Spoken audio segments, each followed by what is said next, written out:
Wrestling.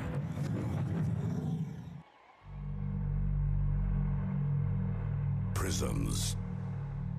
Since early history, they have been built by man to house the dark souls of society. The evil, the wicked, the wrong. They are cold, callous, uncaring. But since the very dawn of human consciousness, man has been prisoner of something far broader and more crippling. Man has been held captive by his own self, imprisoned by his fears, incarcerated by his loathing, a warden choking the breath of his own dying dreams. Tonight, in this steel structure, these men will battle many formidable foes. Their opponents, the unbending, merciless wrath of 2 tons of steel, and their very own selves, their dread, their trepidations, their horrors. In this setting, on this night, they are indeed their own worst foes. Tonight, inside the 6 sides of steel cage, there are no dreams of grandeur to embrace. Tonight, every waking moment will be a living, nightmarish hell. Tonight, pain is inevitable, misery a companion, conquest will be fleeting, victory elusive. And only one thing is certain.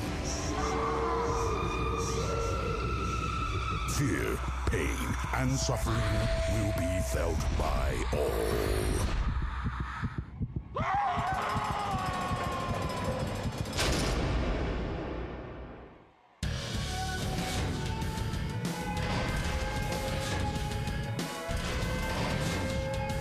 And now, TNA Wrestling presents its most dangerous pay-per-view of the year, Lockdown. From the home of the Arch, from the gateway to the West, from one of the great wrestling cities in the country, St. Louis, Missouri, get ready for the most unique pay-per-view in the business today. Every match in the cage, viewer discretion advised. Ladies and gentlemen, welcome to TNA's Lockdown. If the steel cage isn't dangerous enough, think about this. The tag team titles are going to be decided in an electrified cage and in lethal lockdown. Weapons in place. Who will come out victorious? Will it be Team Angle or will it be Team Cage? The family arena is rocking, and hello once again, everyone, from ringside. It's Mike Tenay, joined by Don West. And Don, what a lineup we have in store for you at home, as well as the crowd here in St. Louis on a very, very special night. The Lockdown pay-per-view, something for everybody and every match to be contested in the cage.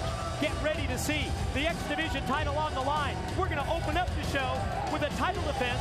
Chris Sabin in the X Division Escape is going to face 4 challengers. That's going to be an incredible matchup. But think about this. Petey Williams, a man who's been a friend, a very dear friend to Eric Young, now has to take on his boss, Robert Roode of Robert Roode Inc., who owns Eric Young's contract. Mr. Backlund to be the special referee when Senshi goes one-on-one with Austin Starr, but there's so much more. Let's talk about an X Division match of the utmost magnitude. The fallen angel Christopher Daniels and the pioneer of the X Division, Jerry Lynn. 2 of the greatest the X Division has ever seen. As Jerry Lynn takes on a Christopher Daniels we can't figure out. Oh, I can't wait to see that one. Plus, we're going to make history because for the first time ever in TNA, we lock the ladies in the cage and turn them loose. Get ready to see Gail Kim against, yes, the pride of Tennessee, Miss Jackie Moore. They were partners. They were friends. In fact, they were a part of the most decorated tag team in TNA history. Now they're rivals. Harris against Storm in a blindfold match. NWA World Tag Team titles on the line. In the electrified cage, the challengers Team 3D, the champions LAX. And it's lethal lockdown. Team Angle, Team Cage, as the ceiling will lower with all the weapons in place. What kind of a factor is Jeff Jarrett going to be? That seems to be the question. Oh, that is definitely the question that we have, and I'm sure many of the fans as well here at the Family Arena have. How will Jeff Jarrett affect Lethal Lockdown? Let's send it to the back, where Letitia is standing by with Black Machismo, Jay Lethal. Jay Lethal, it has to be an honor. It's the Black Machismo.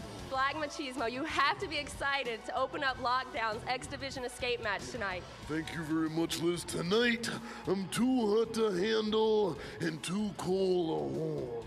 And I am the next X Division champion, yeah. Because tonight, Lockdown, escape match, I get a shot, yeah. I will be the next X Division champion, and there ain't nothing anybody can do about it. Oh, yeah, dig it.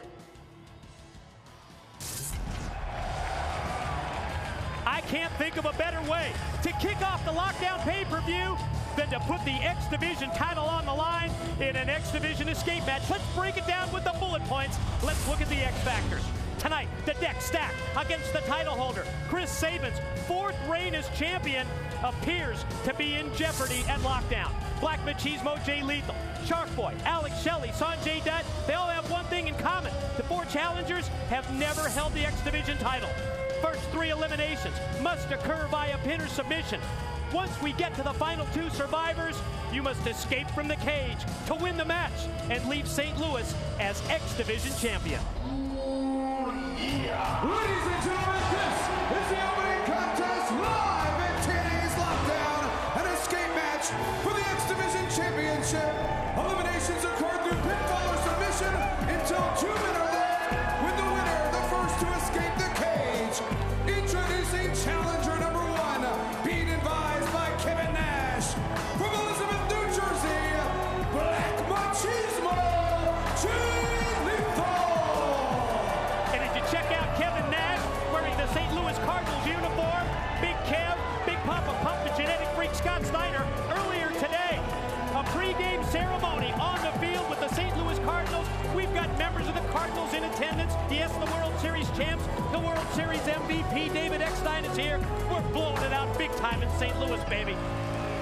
The second challenger from the deep blue sea, Shark Boy.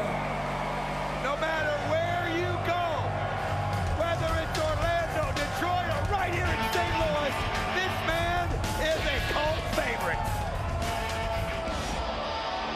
From Detroit, Michigan, Alex Shelley. Yes, indeed, the man behind the camera, the Paparazzi Productions camera, Alex Shelley, one of the four challengers in this X Division title matchup. From Bombay, India, Sanjay Dutt. I call him the fastest man in the X Division. He's going to have to get to the final two and then use that speed to escape for the championship. And the final participant from Hill, Michigan, he is the X Division champion, Chris Sabin. Can you imagine? This is already the fourth reign of Chris Sabin's career as the X Division title holder. I mean, you gotta love him as an athlete. You gotta appreciate what he does in the ring. But he is one cocky you-know-what. I'll tell you something, though. His legacy keeps growing. Like you mentioned, not only 4 title reigns, this last reign has been, I believe, one of his longest, if not the second longest, and he just gets better and better, but he gets cockier with it every time. Talk about the numbers game, and we definitely want to talk about that numbers advantage that has been turned in favor of Team Cage.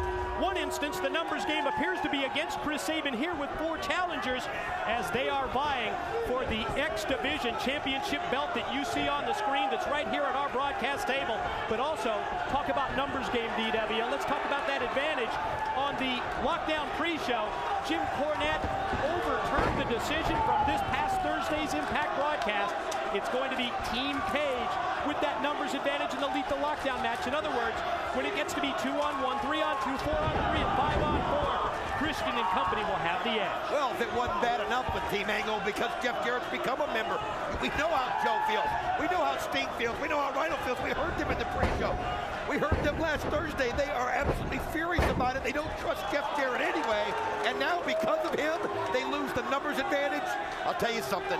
Team Angle is in turmoil coming up for Lethal Lockdown tonight. But Mike, I got to tell you, interesting thing that you brought up in your X Factors, and that being that only Chris Sabin in that ring has held X Division gold. I think it just really turns things up in terms of the challenger share, really dangles that carrot even more, because all 4 of the challengers are looking to become X Division champion for the very first time in their careers.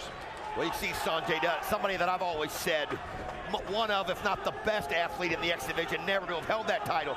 He's very, very pumped up about this. He realizes if he can get to the final 2, think about that, it'll be pinfall, submission, elimination until you get to the final 2. And then it's whoever can escape will either retain the championship in Chris Sabin's sake, or we'll see a new X Division champion. But Sanjay Dutt feels, as he sees it go for a pin, that his speed will be a huge advantage if he can get to that point. Quick roll-up attempt by Dutt, gains him a near fall at 2 count. Sabin in control. Sanjay lands on his feet. Look at this roll through, ending with a DDT. He just dropped him right on his head. Gonna go for the pin here early on, and so close. I mean, you wonder, that was pure instinct on Chris Sabin's part, as an incredible DDT. And look at this, Sanjay Dutt on fire. I don't know what's going on, but he feels it's his opportunity to get it. Look at that sensational wide shot that we have at the Family Arena. You know, our TNA fan interaction, an absolute smash hit yesterday. Fans from all over the United States, from as far away as Scotland, England, Australia, Japan, and my God, even South Africa converged on this great city of St. Louis, Missouri to meet the stars of TNA. When you see these guys this close to the cage, I can't help but think about a little later on when that very same cage, as you see them all come flying down. Oh man, and Shark Boy on the bottom, so he remains the advantage, and he goes for the pin.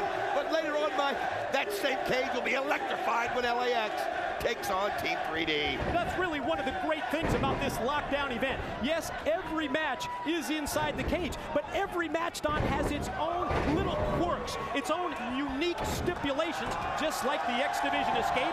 It's pin or submission till we get to the final 2, and then the idea is to escape the cage. Alex Shelley right now, and he came out, and Shark Boy on fire. You know, here's somebody I think would make a great X Division champion. We know what kind of a cult favorite he is, and how the fans get behind him, but the boot right there just raked across the face of Shark Boy. Oh, wait a minute. Oh, nice counter. Drops down with the neck breaker. Gonna go for the pin here on Shelley. Has the far leg hook. Referee Andrew Thomas down for the count, but it's just 2 for Shark Boy on Shelley. But he, oh man, gets right to his feet and drives that knife edge chop right into the chest. Well, you're seeing a little edge here with Shark Boy. He realizes what's at stake right here, so he's all business. You see Alex Shelley trying to counter himself, but look at Alex Shelley. We talk about the cockiness of Chris Sabin. Then you talk about a guy full of himself. That's Alex Shelley. Back elbow from Shark Boy. Yeah. Springs off the rope, hits the Hurricane Rana. He's got Shelley really on the defensive here. Shark Boy gonna head up to the top. Watch him spring off this top rope. Hit that drop kick. That baby was on target. Here's the pin. Here's the cover. There's 2. No. Just drilled it, Mike, as he got up there and he springboarded off and just nailed Alex Shelley. And you got to be impressed right now with what we've seen of Sanjay Dutt. No, Chris Sabin comes in, takes the cheap shot, and nails Shark Boy right in the back. Yeah, isn't that interesting that Sabin would just integrate himself right into this matchup? Challenger Shelley and champion Sabin working together against Shark Boy. Communication problems in the corner. Sabin rolled up. This might eliminate him. No, just 2. Shark Boy, however, lands right in the chest of Shelley. Well, that was a nice move by Sabin to send Shark Boy into him, and then that kick by Sabin as Shark Boy not only gets out of the way, he just kind of moves him right into Alex Shelley, and now Shark Boy going up top. And here come the blows up on top. Corner mount, series of right hands. I think he cut him off at about 3 or 4, pushed him right back, and he made contact with Sabin. Gonna take Shelley now, who's got his hands hooked onto that top cable. Oh, that's one way to take him out of the corner. Drop him down, very unique backbreaker right across the knee. I mean, think about this right now. If you can, it's not bad to be Sanjay Dutt. It's not bad to be the Black Machismo, as he now calls himself. Stay out of the ring as long as you can, because you can't get pinned, you can't submit. You want to last to the final 2, because then it becomes an escape match. Oh, beautiful shot right there by Alex Shelley. Inverted DDT by Shelley. And now this is really crazy. We said this before, working together, I'm surprised. Off the top, a double leg drop. Shelley with the pin, 2 and 3. Got it. Shark Boy has been eliminated. That is elimination number 1. Shark Boy is out as we pare the field down to 4. Here comes Black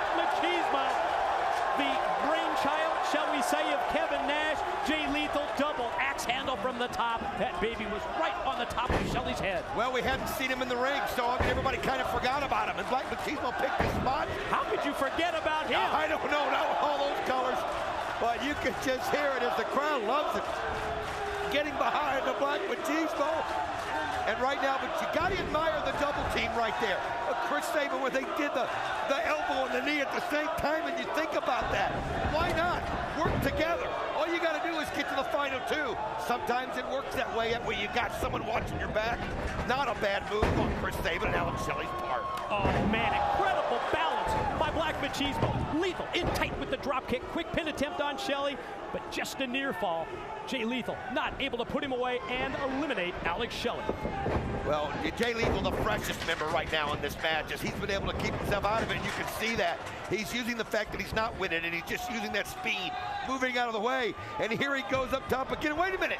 Chris Sabin comes over and he's got him by the ankle. And that gives Alex Shelley all the opportunity he can to take the right-handed shot. And you can see that Black Machismo's in a precarious position. Oh, look at that jawbreaker from Shelley off the top.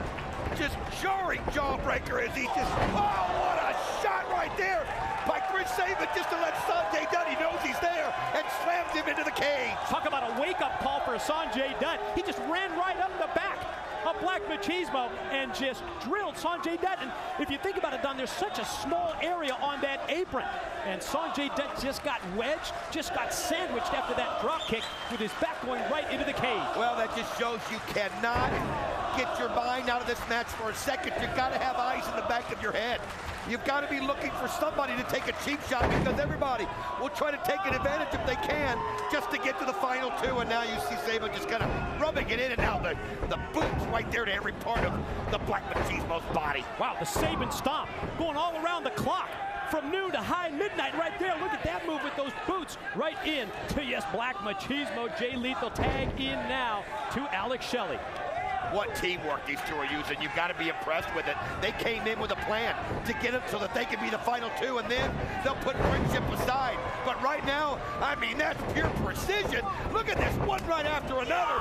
Shelley and Sabin working together. Well, I tell you, it's what we've seen, Don, from early on in this matchup. The champ has aligned himself with one of the four, now down to three challengers in this matchup. And regardless of what you think about that strategy, there's no denying how effective it has been for Sabin and Shelley. Boy, Lethal in trouble here as Shelley just has him positioned right in the middle of the ring. Tried to get up to his feet, wouldn't even let him do that. The double underhook from behind, Sabin going to come off the ropes, and that's where the communication problems start. And that's when you start doubting the friendships that you have there. As Sabin tries to console him, and then Sanjay Dutt just comes over there and levels them both out. And oh, but the teamwork works again, and man alive, if they have a game plan. Look at how they both nip up to their feet and then both connect with a kick to the chest and back. Oh man, Sanjay in trouble. Pin to no. Listen to the crowd as they appreciate it. They might not be behind Shelley and Sabin, but they got to appreciate what the X Division's all about. That athletic ability and that agility. And now Alex Shelley just kind of grinding it in. Andrew Thomas getting things right, but oh, now just takes both feet, rakes them right over the head of Sanjay Dutt. Man, they love their wrestling in St. Louis, Missouri. What a storied history in this town, dating back to the legendary longtime promoter Sam Mushnick. So many of the great wrestlers through the years that we will revisit, the memories that have put St. Louis on the map, like Lou Thez, won the first of his 6 NWA titles back in the 1930s here. Oh man, right into the corner goes Sanjay. Now Lethal squares off first with Sabin, then with Shelley, and now, just for good measure, takes his longtime tag partner, Sanjay Dutt, tosses him to the side and tags in. Guess he had to make it legal. Yes, want to make it official. And look at that, just right, and I mean wicked right, with precision and speed. And you can see Chris Sabin tumble to the mat as he just can't handle each shot directly to his face. Quick reversal, there goes Black Machismo to the corner. Able to get the boot up as Sabin charged in. Oh, look at him snap that off. Head scissors takeover by Black Machismo. Oh, but Alex Shelley caught it perfectly and then put the knee in. Oh, what a drop kick to the leg. And now the bridge. Oh, and then another drop kick. Incredible. 1, 2. No, they got it. No, he got it up. Just 2. Black Machismo, Jay Lethal, remains alive in this matchup. Only one elimination so far in this great X Division title. This great X Division escape matchup, and that's Shark Boy. We're down to the final 4. Unbelievable action, but one thing that has not wavered, that's the teamwork of Sabin and Shelley. I really believe that the Black Machismo, Jay Lethal and Sanjay Dutt need to do that together. Oh, nice drop kick by Sanjay Dutt. Beautiful extension of the legs by the original player from the Himalaya. Sanjay reverse shot off into the corner, moves out of the way. Shelley crashes into the turnbuckles. Sabin went for the knee. Sanjay avoided it, then comes off the top and cut a glancing blow with the clothesline that time that took Shelley down and over. Well, he just barely slipped on the ropes there, and that's what happens when you do a high-risk move, but at least he had conscious enough to take it out on one of them and then uses that speed and puts it on Sabin, and now the drop kick on Shelley, now the kick to the back of the head of Shelley. Enziguri on target. Sanjay gonna come, spring, go up. Look at this from the top. Springs back right into the pin. 1, 2, got it! No! I thought he had it! Man on the verge of victory. How close can you come? Sanjay Dutt going, you gotta be kidding me. Right in the face of Andrew Thomas. He said, I thought I had the 3 count. I think as did the thousands on hand here in St. Louis. Perfectly placed kick. Oh man, cutter. Right on target that time. Gonna work the arm. Submission hold applied. Cross face as well. Sanjay Dutt in the submission hold. Sabin now applies an abdominal stretch type maneuver to Black Machismo. Well, he keeps Jay Lethal from coming over to help him because he knows he was going to. But look at this, Sanjay Dutt counters out, and now he puts in the camel clutch himself. And at the same time, you see the reversal with Black Machismo, Jay Lethal, and the abdominal stretch on the champ, Chris Sabin. Wow, what a turnaround by both these guys. And it's so hard to keep things in order when you're inside the cage, and you can see it all breaks down as Sanjay Dutt rolling over Chris Sabin, the first one to his feet. Remember, pinfall or submission until we get to the final 2, then you've got to escape the cage. The champ, Sabin, takes Lethal, shoots Black Machismo across. Look at him float over, land back on his feet, but he didn't see that boot coming, and he certainly didn't see. Oh, shot! Sandwiched him with kicks. Shelley from one side, the champ, Sabin from the other. Oh, boy, that was right on the money. I mean, these guys have amped it out, but what an unbelievable move by Sanjay Dutt. And look at here. Oh, and he's, but the strength of Chris Sabin counters it. Cradle shock, cradle shock. He hits the cradle shock. Cover. 1, 2, done. Sanjay Dutt has been eliminated. That is the second elimination in this matchup. Shark Boy out first. Sanjay Dutt eliminated second. And we are now down to the final 3. It's the champion, Chris Sabin, the 2 challengers, Alex Shelley, and Black Machismo, Jay Lethal. Well, Jay Lethal's got his hands full. We've seen how good that Alex Shelley and Chris Sabin have been working together. And it's definitely 2-on-1. He's got to find a way to sneak a quick pin in to make it a 1-on-1 advantage and make it an escape match for the title. Explosive move out of the corner. Double clothesline, takes down both men. Lethal now going to stack them up. Oh, great move right here as he's using his string. Backbreak, the Lethal combination. One right after the other. Backbreaker into the face plant. Now here's one for Shelley. Lethal combo for him as well.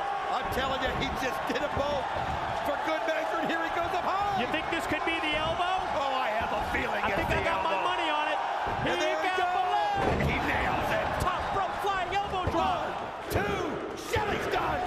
Alex Shelley has been eliminated. And now we have come down to the point of this matchup where the rules change completely. It's now X Division Escape. We've come down to Black Machismo, Jay Lethal, and Chris Sabin. Whoever escapes the cage leaves St. Louis with the X Division title. Oh, this is where it's all about. You can see Chris Sabin trying to get his balance as he's just discombobulated, and he can't find footing. And that's exactly what Jay Lethal needed. And now I'm telling you, the Black Machismo just drilled him with that kick. Oh, got him with that super kick, and that thing was right on the money, right on the point of the jaw. You see that the referee now has left the cage because there's no need to have a referee. No pin, no submission. Referee's going to make sure that one of these 2 men is able to escape that cage and touch the arena floor. You can see right there, Jay Lethal trying to go right for it, which is a good move. Don't waste time. When you got your opponent down, go. But now they're both climbing up, and you can see Chris Sabin, they're both up top.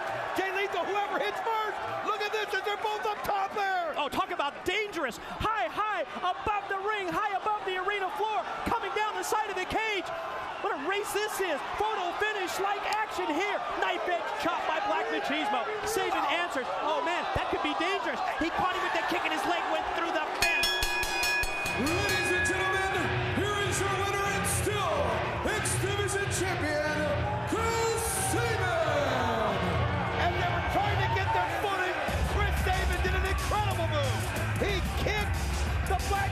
So he got caught inside the cage, and that allowed Chris Sabin to get his feet to the mat first and retain the X Division belt. It's just bad luck. Bad luck for Black Machismo enables Sabin to remain X Division champ. Let's send it now to JB standing by with Team Cage. I'm in the backstage locker room with Team Christian, a very confident Team Christian, after learning that Jim Cornette decided to reverse the advantage decision in the lethal lockdown match. I gotta ask you, confident going into this match? Confident. Hell, we've already got this match in the bag. This is about a celebration right here. First of all, this is my team. This is a unit. This is a machine. This right here, Scotty, AJ, Jim Mitchell, Tomko. These guys are my family. Absolutely. They're my family. Everybody except for Abyss because he's an imbecile. How dare you? How dare you? How dare you turn your ass around and face down? Turn around. Turn your ass around. Attorney, right now. Get your ass in the ground. Now.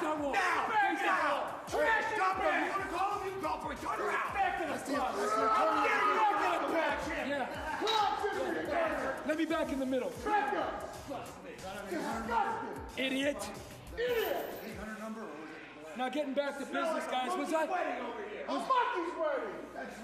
Was I the only one that noticed? Was I the only one that noticed that Team Angle arrived in separate cars tonight? Not us. Only the best for Team Cage, Scotty. You know that. That's right. A Camry. That's right.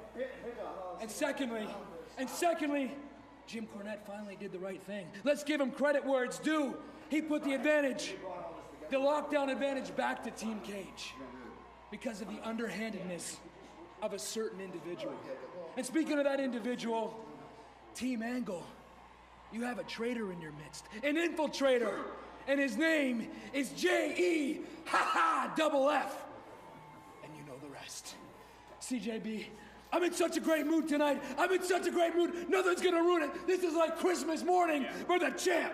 Christmas morning, huh? Christmas morning, baby. Well, I hate to take the angel off the top of your tree here, Christian, but what about the fact that if any one of these guys gets the pinfall tonight, you're gonna have to face them next month? You can't take me down. You can't bring me down tonight, JB. Nothing can. All right? This is my team, and they know that I would have given each and every one of them the title shot that I promised, but actually Jim Cornette did me a favor, because now only one of them gets the chance. But you know what? It's really a moot point anyway, because everybody knows the instant classic, the NWA World Heavyweight Champion, Christian Cage, is going to get the 1, 2, 3, and lead my team to victory. Let's go, boys! Let's go! Hey. Come on! What's it? I don't feel like Christmas. It's not Christmas is 8 months away, man. You guys want me to be captain? You know what? Relax. You're gonna hurt somebody with that brain. The first one will be you. Stay out of my way when I get the 1, 2, 3. Stay out of my way. You got that, you redneck? Yeah. I'm talking about out there. You're unbelievable. Huh? You wait out there. Unbelievable. Lethal lockdown later tonight. Shut up, Jeremy. Wait a minute, AJ, no. See, if you get the title shot, then his mother goes to prison. Do you want? Well, actually, I do want her to go to prison.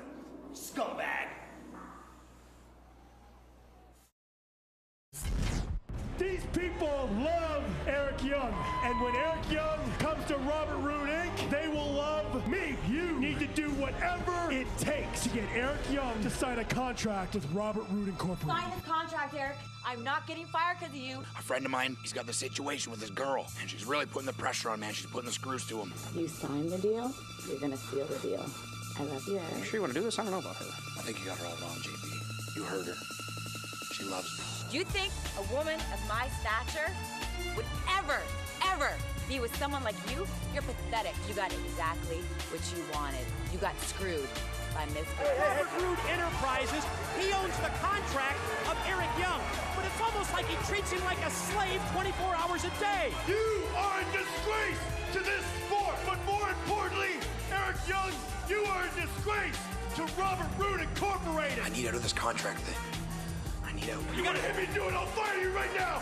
You know the consequences. He wants to hit him so bad, but he knows the second that he does that he can't wrestle again at TNA. Who's that friend of yours? Maybe you can call him. Maybe he can help you out. You wanna hit me, huh? Well, maybe your friend will hit me, huh? Where's your friend at, Eric? I'm gonna call him right now. Maybe he's got an idea. He can help me out of this. Here comes Vinny Williams, Mike. This could be his friend. Look at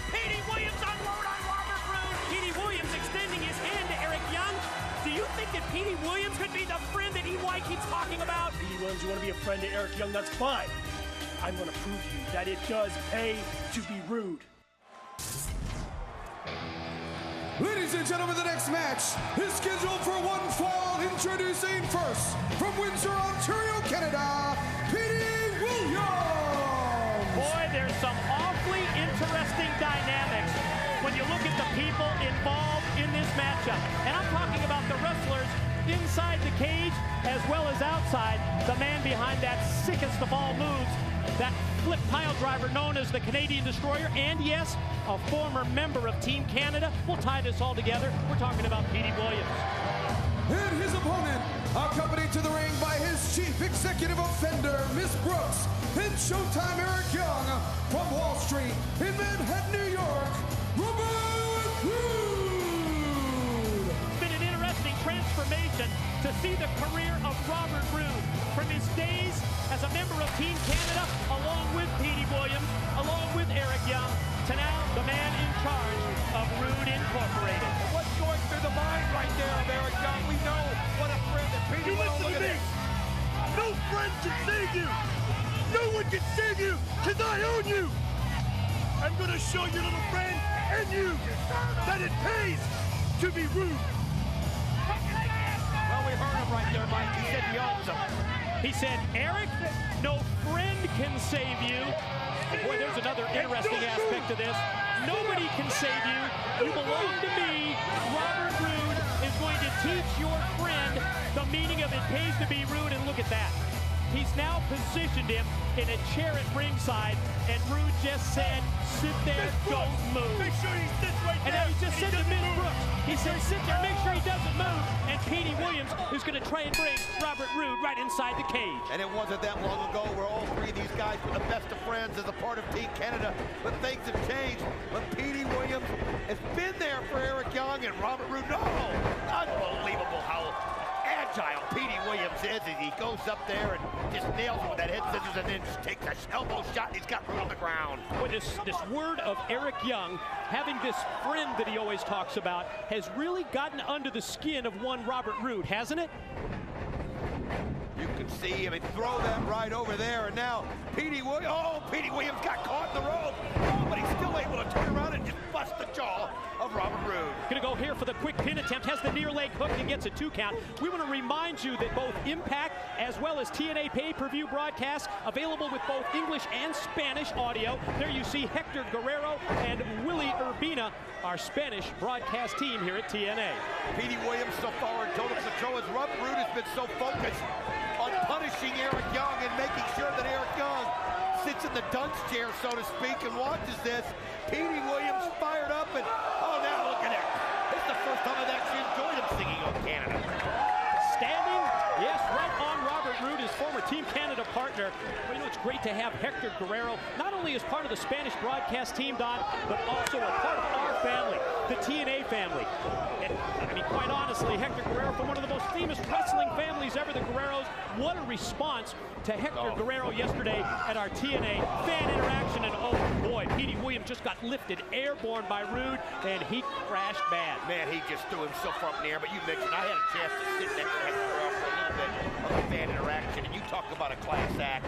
Just seeing the people heap their love on top of him and how he handled it with his brother Eddie. It was just a wonderful moment to be around. I tell you, talk about class. Robert Roode could learn an awful lot from somebody like Hector Guerrero. Right. And the look on the face of Eric Young just tells the whole story, doesn't it? Oh, he's just miserable. He's been miserable ever since he allowed Miss Brooks to use her wonderful assets to entice him into thinking he was going to get something, and he got it all right. Yeah, this wasn't the way he planned on it, that's for sure. Don, think of his options at this point. What does he do? Where does he go? I mean, yes, he's got this friend, and we have certainly been alluding to the fact that it might be Petey Williams, and it seems to me like it might be Petey Williams that has been his friend who says, Eric, you just don't need to take that anymore from Robert Roode. But then at the same time, Robert Roode will hold it over his head that he owns it. He owns his contract, and he treats him like a slave. You know, I first thought that Robert Roode was bringing him in to help bring the crowd to his side, but that has nothing to do with it. He was just so jealous of the love the crowd shows Eric Young that he brought him in so he could humiliate him, like you said, and he's been awful good at that. Look at this. And again, browbeating, verbally berating Eric Young, forced to sit in the chair here at ringside and watch on. Not bad enough that he's got to watch Rude and have the upper hand here and in control of this matchup. He's going to take that verbal abuse as well. Petey able to get the boots up as Rude charges in. A second time Rude charges, and the second time Petey answers. Oh, turns him inside out. That was about as wicked as I've seen. And I think it even hurt Robert Roode on his arm. He hit him so hard. And, oh, man, Petey Williams able to get the shoulder up. But that was pure instinct because, I mean, Robert Roode cleaned his clock right there, Mike. Vicious clothesline from Robert Roode. Referee Earl Hebner down for the 2 count. And now, in the middle of the ring, Roode in control, takes that boot. Oh, man, goes up high into the air and just drops down with the boot right across the face, right across the bridge of the nose of Petey Williams. You can hear the crowd giving the praise that they feel that Robert Roode needs, and I'm telling you the opposite of praise. And you can see Eric Young just miserable, and a scoop and a slam right there by Robert Roode. And one thing he knows he has an advantage of over the Canadian Destroyer is that strength factor, and that's what he's got to use because Petey Williams will use his speed when he gets a chance. Positioned on the middle rope, comes off with all of his weight, right down with the knee drop across the chest. Here's the follow cover, far leg hook, 2 count only, and again right back to the pin, and again another near fall. Well, I don't blame him because it was all Petey Williams could do to break out of the first one. I mean, the knee crushed his chest, knocked all the air out of him, and I mean, it's just all you can do. The first might have been instinct, but Roode realized that. Robert Roode went right after another pin. Petey tries to fight back from his knees. A couple of right hands, but Roode cuts him off, goes for the easy way out, goes for the cheap shots as he rakes the eyes. Going to take him high up into the air, connects, backdrop suplex, and another pin. 1, 2. Petey Williams gets the shoulder up just in time. Petey Williams has got to find a way to make this ring large, and that's hard to do when you're surrounded by the cage, but he's got to find a way to use that speed and to work it and be somewhere where Robert Roode's not looking at him and can corner him and use that speed. Petey Williams has really not been untrapped at all in this matchup. Very little offense from the man that's known as the Canadian Destroyer, also the name of his incredible finishing move. And now the neutralizing hold here by Robert Roode. Petey back up to his feet. That's going to enable him to at least get some offense in. A couple of elbows answered by Roode. Petey fights back. Series of right hands. That last one right on the jaw. Quick reversal. Shot off from the ropes. Out of the crucifix. Goes through. Drove down. Pin. No. Almost so close as he caught Robert Roode by surprise. But Robert Roode able to get right back to his feet, get his hair, his head, and slams it right into the steel door. Man, did you hear that? Second time, Petey was able to stop it. The first time, however, you heard Petey Williams' head hit that steel cage door. Oh, now Petey Williams turns around, and he's got Robert Roode by the hair, but oh, the spring! Oh, and he just picks him up and slams him down. 1, 2, oh! Petey Williams able to get the shoulder up just in time. We've got to be nearing double digits when it comes to the number of near falls, the number of 2 counts in this match for Robert Roode. Some communication here with Ms. Brooks, and she goes underneath the 6-sided ring and comes out with a hockey stick. I guess shades of 2 count. Eric Young's got a mind of his own. He's fighting it, he's pulling back on it so that Robert Roode can't use it. Ms. Brooks is pulling on, pushing on Eric, and now Eric Young is to get away as they bang into the announce table. Oh, look at Roode. Eric Young got up out of the chair. Robert Roode is just berating him, screaming at him from inside the cage. Well, he couldn't allow it to happen. He knew what would have happened. Oh, look at this. Petey Williams hit the Hurricane Rana and flips Robert Roode over. This could be his chance. As you can see, he's fired up. Look at this offensive assault. Finally, Petey's on track. Pin, 2, no. Shoulder rolled by Roode.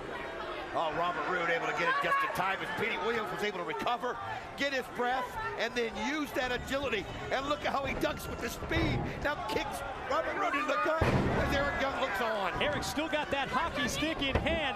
Ms. Brooks, boy, is she upset as Petey Williams has done everything except put Robert Roode away in the ring. Well, I can understand why she's upset. Robert Roode told her to keep her eye on him. And I mean, he not only came in there and took that stick out of her hands, he took it out of Robert Roode's hands. And it's been all Petey Williams ever since. Petey shot off into the corner, going to try and float over. Instead, caught up on the shoulder of Robert Roode. Takes him out to the middle of the ring.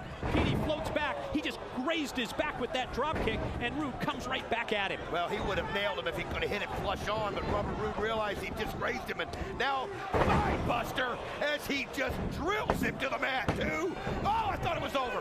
How did Petey Williams get his shoulder up, Professor? I mean, he had a flat on that man. Again, the beef continues right here in front of the broadcast position between Ms. Brooks and Eric Young. EY won't let go of that hockey stick, and Robert Roode now is demanding that he get it from him. Oh, look at Robert Roode. He wants it right now.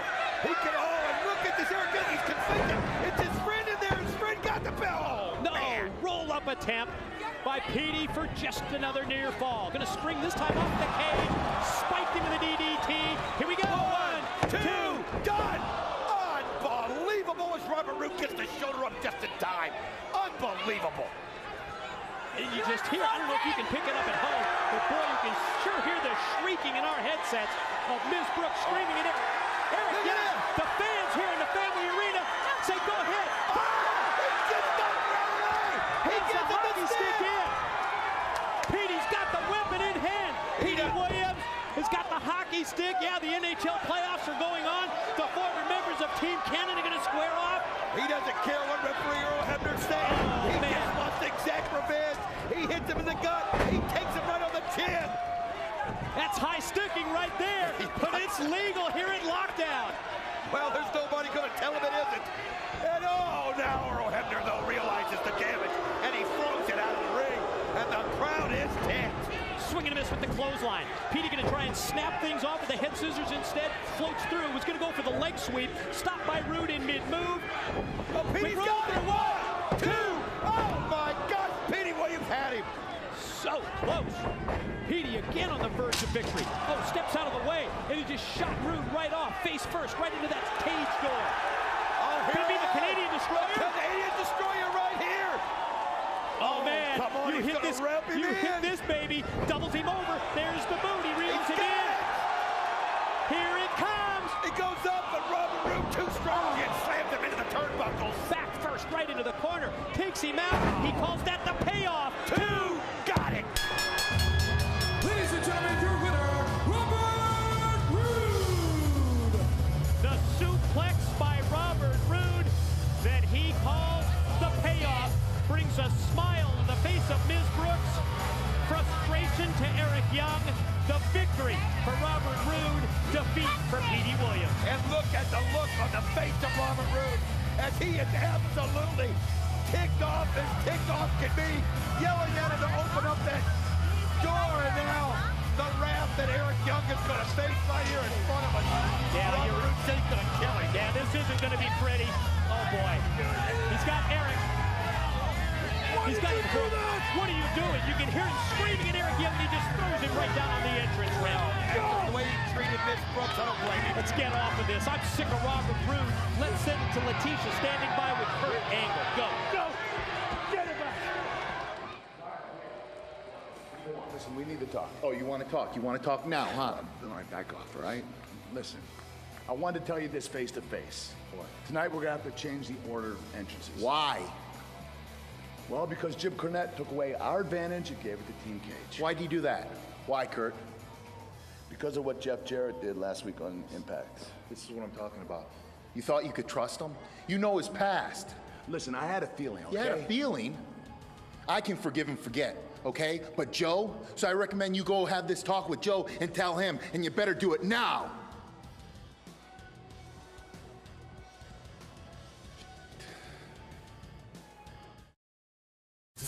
Well, we saw this kind of start off as Final Resolution, and now look at these two. They're just beating the crap out of each other, and security's coming in to get involved. I just can't blame Gail Kim. After what she went through at Final Resolution, she wants some payback. Gail Kim, this is none of your business. You no good slut. Oh! Did I hear that right? Yeah, come get some. You don't like it? You don't like it? Bring it on. And here she comes. Oh, that touched the nerve with Gail Kim. And look at Gail Kim on the attack on the Pride of Tennessee. And you can see the hatred continues between Gail Kim and the Pride of Tennessee, Jackie Moore. 4 TNA officials in the ring trying to keep these two separated, but they're not having much luck. Oh, this is out of control. I think it's safe to say we haven't seen the last of these two. For the first time in the history of TNA, it's going to be Gail Kim versus the Pride of Tennessee, Miss Jackie Moore, in a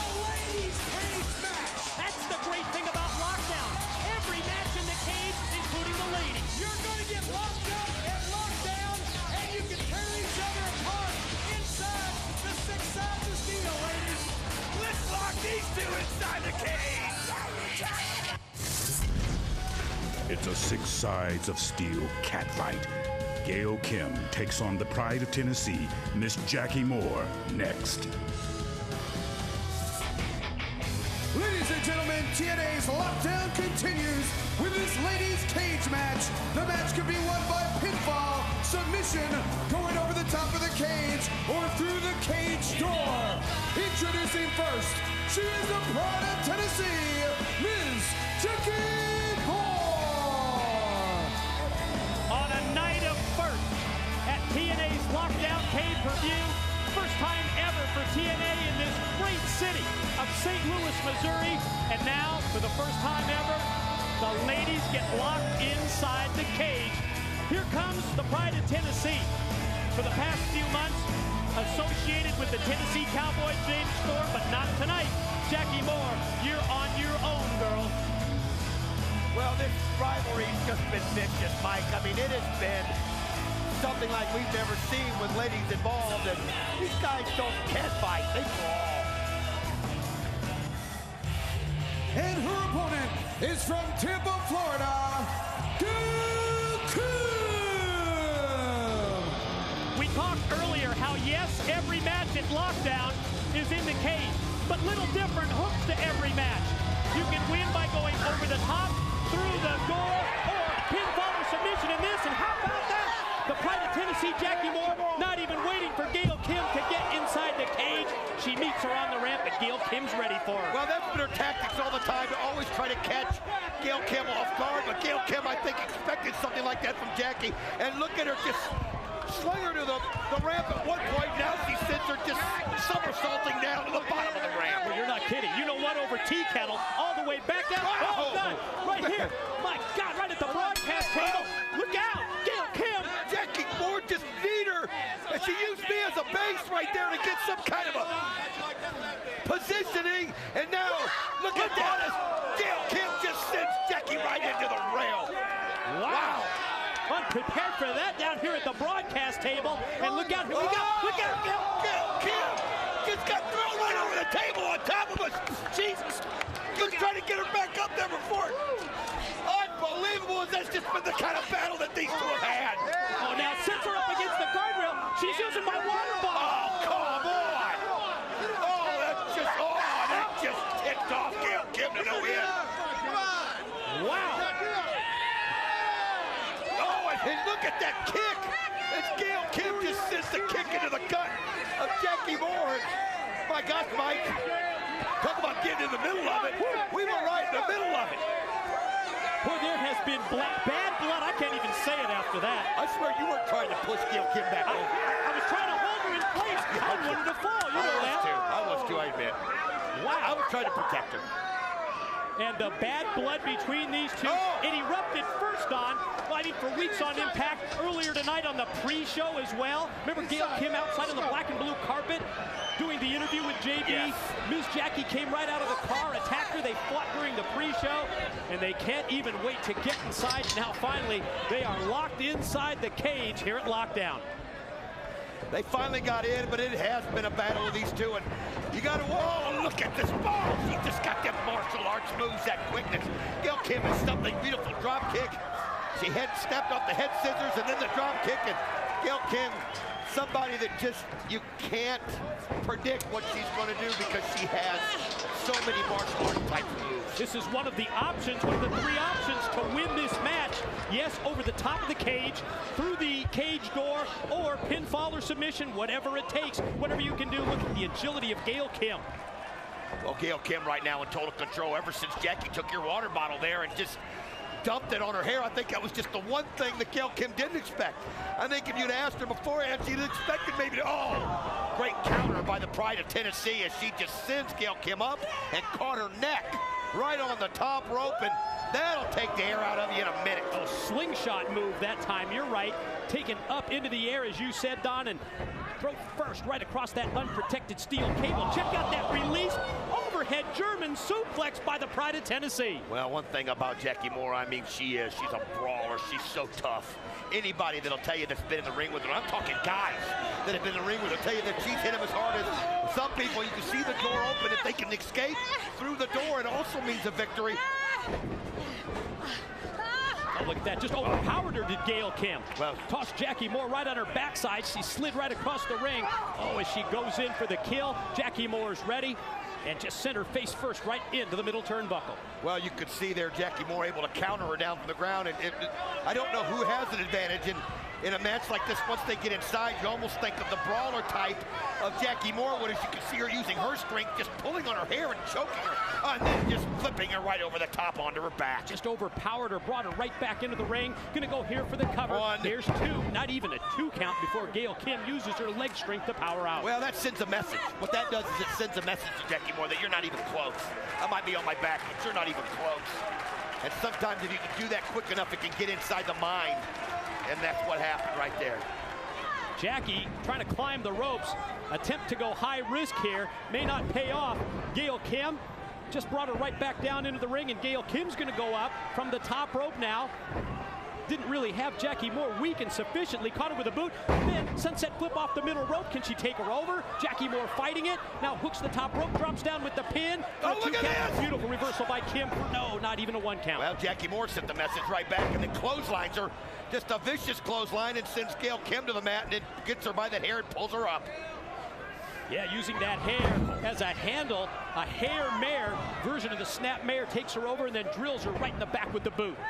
Well, one thing Jackie will use is those feet. She'll put them hard in there, just as she will those muscular arms of hers, but it's also the feet that Gail Kim used so well. She can hit you with a drop kick. We've seen her hit hurricane runners on top ropes. I mean, she's fearless. We know that about both these girls.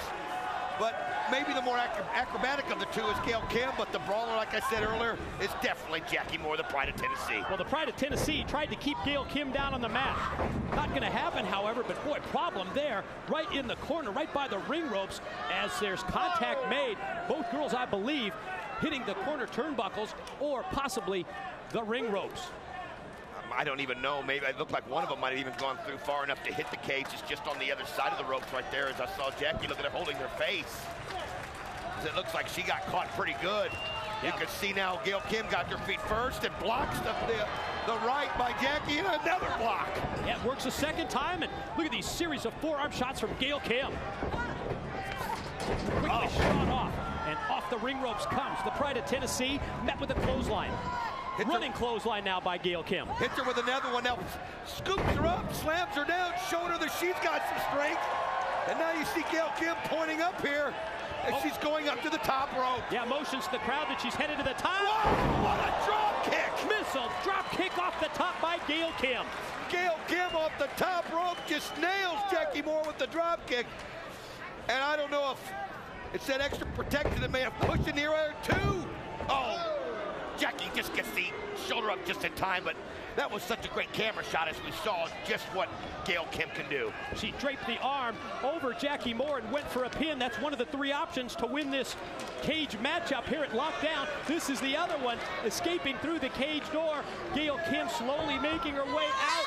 Oh, she just should have dove through there, but it's hard with those steel steps of the landing you might take. True. And you can see that Jackie now has got herself positioned. Elbow, and now you got to wonder, both of them have to make sure the other one doesn't try to dive out. Boy, elbow shots from wicked shots. Look at that one to the side of the face of Jackie Moore. Look out! Oh, Gail Kim used the door to her advantage, and as Jackie Moore grabbed it, Gail Kim just pulled the door back, and wait a minute, it's almost like she doesn't want to go out. She doesn't want to escape. No. Look at this. She wants to beat her inside the what? What in the world? Is she going to try to escape over the top? You gotta be kidding me. She's up at the top. She might escape over the top here. That's one way to win. No! She goes right after her. Press body slam, 1, 2, done. Gail Kim. Ladies and gentlemen, your winner, Gail Kim. Oh, baby. You gotta be kidding me. Add that one to the highlight reel, big boy. Unreal. Gail Kim at the top. And she went right after her. There was no way. But it cost her. That's how high risk it is. It cost Jack. It cost Gail. You can see her in pain. Wow, what a landing as she connects from the top of the cage. I see the fans around ringside. He said, wow, and I agree. We got to see a replay if we can. How about how Gail Kim just shut the door? You could see this is how it started off. Right on the table. Then she threw her over on top of us. And then the missile drop kick, Mike. But this is the one right here. She takes that door, shuts it. No way is she going out that way. Off the top. Wow. Right on the head. And Gail Kim victorious. Yes, Gail Kim gets the W. Got to take another look. Check this out. Wow. Catches her right across the head. Right across the head. What a shot by Gail Kim. Knockout blow from the top by Gail Kim. Gets the 3 count. Indeed, she got the W. Way to go, Gail Kim. Wow. Unreal. Unreal is right. That's the only way you can describe it. Let's send it to the back. JB standing by with Mr. Backlund, the referee. Coming up next here at Lockdown, it's a battle of X Division stars. The Warrior Senshi will go one-on-one with the Austin Star. Special guest referee appointed by Jim Cornette is Mr. Backlund. Mr. Backlund? You have intentions of calling this right down the middle, fair and square, unbiased? I don't think you know the total picture, young man. There's something effervescently going on around here. There's something synergistic between the plebeians and Mr. You see that lady right? No, not that lady. The other one. You see her? No, I don't actually. Do you know the connection we have? No. Okay. Neither do I. Well, are you going to call it fair and square? Are you going to call it right down the...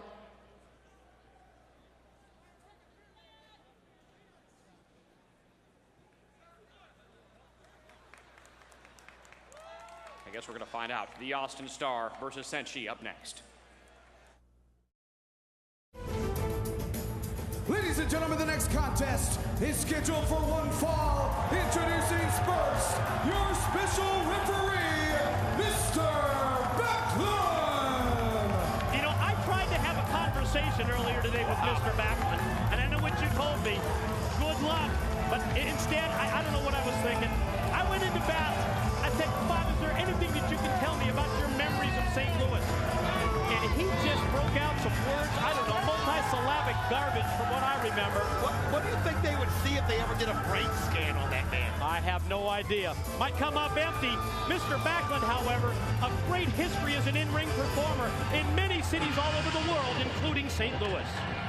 And introducing the opponents in this match, first from Brooklyn, New York, Senshi. Well, here comes the Warrior. Senshi headed to the ring for this one-on-one matchup. And Don, if you think about it, the history between Mr. Backlund and both competitors in this match, both the Warrior Senshi as well as Austin Star, let's just say the history between Backlund and these two as of late, especially involving Senshi, has been pretty rocky. He's had his problems with Austin Star, though, dating back many months. And his opponent from TV land, the Austin Star. You know, I know there's so many things to think about in this match. We saw how the relationship between Mr. Backlund and Senshi kind of disintegrated. We know there is none between Austin Star and Bob Backlund, but if you remember Destination X, the one thing I was looking forward to is when Senshi and Austin Star are in the ring together, you're going to see fireworks. Because these guys are two of the best athletes, two of the best X Division wrestlers, two of the best wrestlers of any kind you will ever see in the ring. And hey, Don, if you think about it, this resurgence in the X Division, this is where it's going to come from. With competitors like Senshi, with competitors like Austin Star, Mr. Backlund, well, he's got that old school referee shirt on, of course the familiar bow tie and suspenders. Having Dick Worley flashbacks at this point as he's checking the boots of one Austin Star. Well, he wants to make sure that there's no underhandedness going to be on the part of Austin Star. And he actually did it earlier with Senshi, although Senshi, of course, doesn't have as many places to hide things, it looks like, as Austin Star does. But he's trying to explain the rules right there. I'd hate to be even trying to figure that out if I was Senshi and Austin Star. Don't tell him what Bob Backlund's telling him. Oh, not a clue. Not a clue. I think at this point, yes, I mean, if you're competing in this match, you've got to listen to what Mr. Backlund says. But you can see by the eye contact that these two made, the body language between Senshi and Austin Star, I think they almost tuned out Mr. Backlund. I swear I saw the word plebeians, though. I think that goes wherever he does. That's what he kept telling me. He was talking about the plebeians of St. Louis, Missouri. I said, can you tell me about the great matches that you had for Sam Muchnick against individuals like Harley Race here in St. Louis? And he just went on a diatribe. I still don't know what he was talking about. He doesn't remember Harley Race, let alone what he did in St. Louis. Not even sure if he's a member of the human race, let alone Harley Race. Okay, as we can see them locking up, Austin Starr got Cinchi around the head, and I just can't help it. Every time Bob Backlund's around, it's a head shaker. Disturbing experience. It's a head shaker, that's for sure. Well, you see Backlund there, made the wrestlers break, coming off the ropes, and that was the opening that Austin Starr was looking for. Caught Cinchi unaware, nailed him with that left-hand shot, follows up with another left arm, forearm, and a left hand that's delivered with authority, and it lands right on the jaw of Cinchi. Well, you can see Mr. Backlund there telling him you got to have an open hand, and it was a fist by Austin Starr. Now, this has been so unlike these guys, is that they're just kind of measuring each other. I think they're also measuring Mr. Backlund, and man, what a shot. Look how quick Cinchi's coming off those ropes, but Austin Starr able to come over him, and what a chop. What a chop by Cinchi. Oh, knife edge chop. It rocks Austin Starr. Scooping a slam. The Warrior going to drop that corkscrew elbow right on the chest. 1, 2, oh wait, that was a quick count there. Whoa, did that look quick to you? I mean, that's what you have to do. You have a referee like Mr. Backlund. Let's face it, not exactly experienced as a third man in the six-sided ring. And Mr. Backlund, the cadence of his count is something that these two competitors, both Cinchi and Austin Starr, they're going to have to get used to. They're going to figure it out in a hurry, and I think Austin Starr did. I mean, it was wham, wham, and he got it up there. But, I mean, it's got to be going through his mind now. If you get your back to the mat, you better get it up in a hurry. Now, I'll be interested to see if he does the same count. If Austin Starr gets a near fall on Cinchi, we'll have to listen, but listen to those chops. That's one thing you can hear. And look at the chest of Austin Starr. You can see the handprint of the Warrior Cinchi, swing and a miss with that shot in the corner. Cinchi answers with chop after chop to the chest. I'll tell you, this is no joke. I was walking around the arena today, and I saw Cinchi in a dark corner, and he was doing these crazy exercises, and he would stop, and he would take a card from a deck and throw it on the ground. I asked him what he was doing. He does 54, actually he counts the jokers, 54 different exercises to get ready for a match, and the way he counts is by using the deck of cards. How about that? We got some strange birds around here, don't we, in TNA? Factor in Mr. Backlund and his Harvard step test. Austin Starr, I mean, who knows what he's about from TV land? I'll try and take Cinchi up here, position him right up across that top turnbuckle, and then follow up. Cinchi in a bad position here in the corner. Well, it is. It's hard to grab onto the cage there and you know, get any kind of stability, and he wasn't able to do it, and the back being raked right there by Austin Starr. And you can see Cinchi trying to grab up for it again, but Austin Starr knows he's got him, and he goes right back after. Yeah, so proud of himself, too, after raking the back. Comes back into the ring with that suplex attempt, and then the follow pin, and you saw the very quick count for Mr. Backlund, who tells Austin Starr that he came just one split second away from getting 3. Well, I'll tell you what, though, he was the same quick count with both of them, so at least you can say it's fair both ways.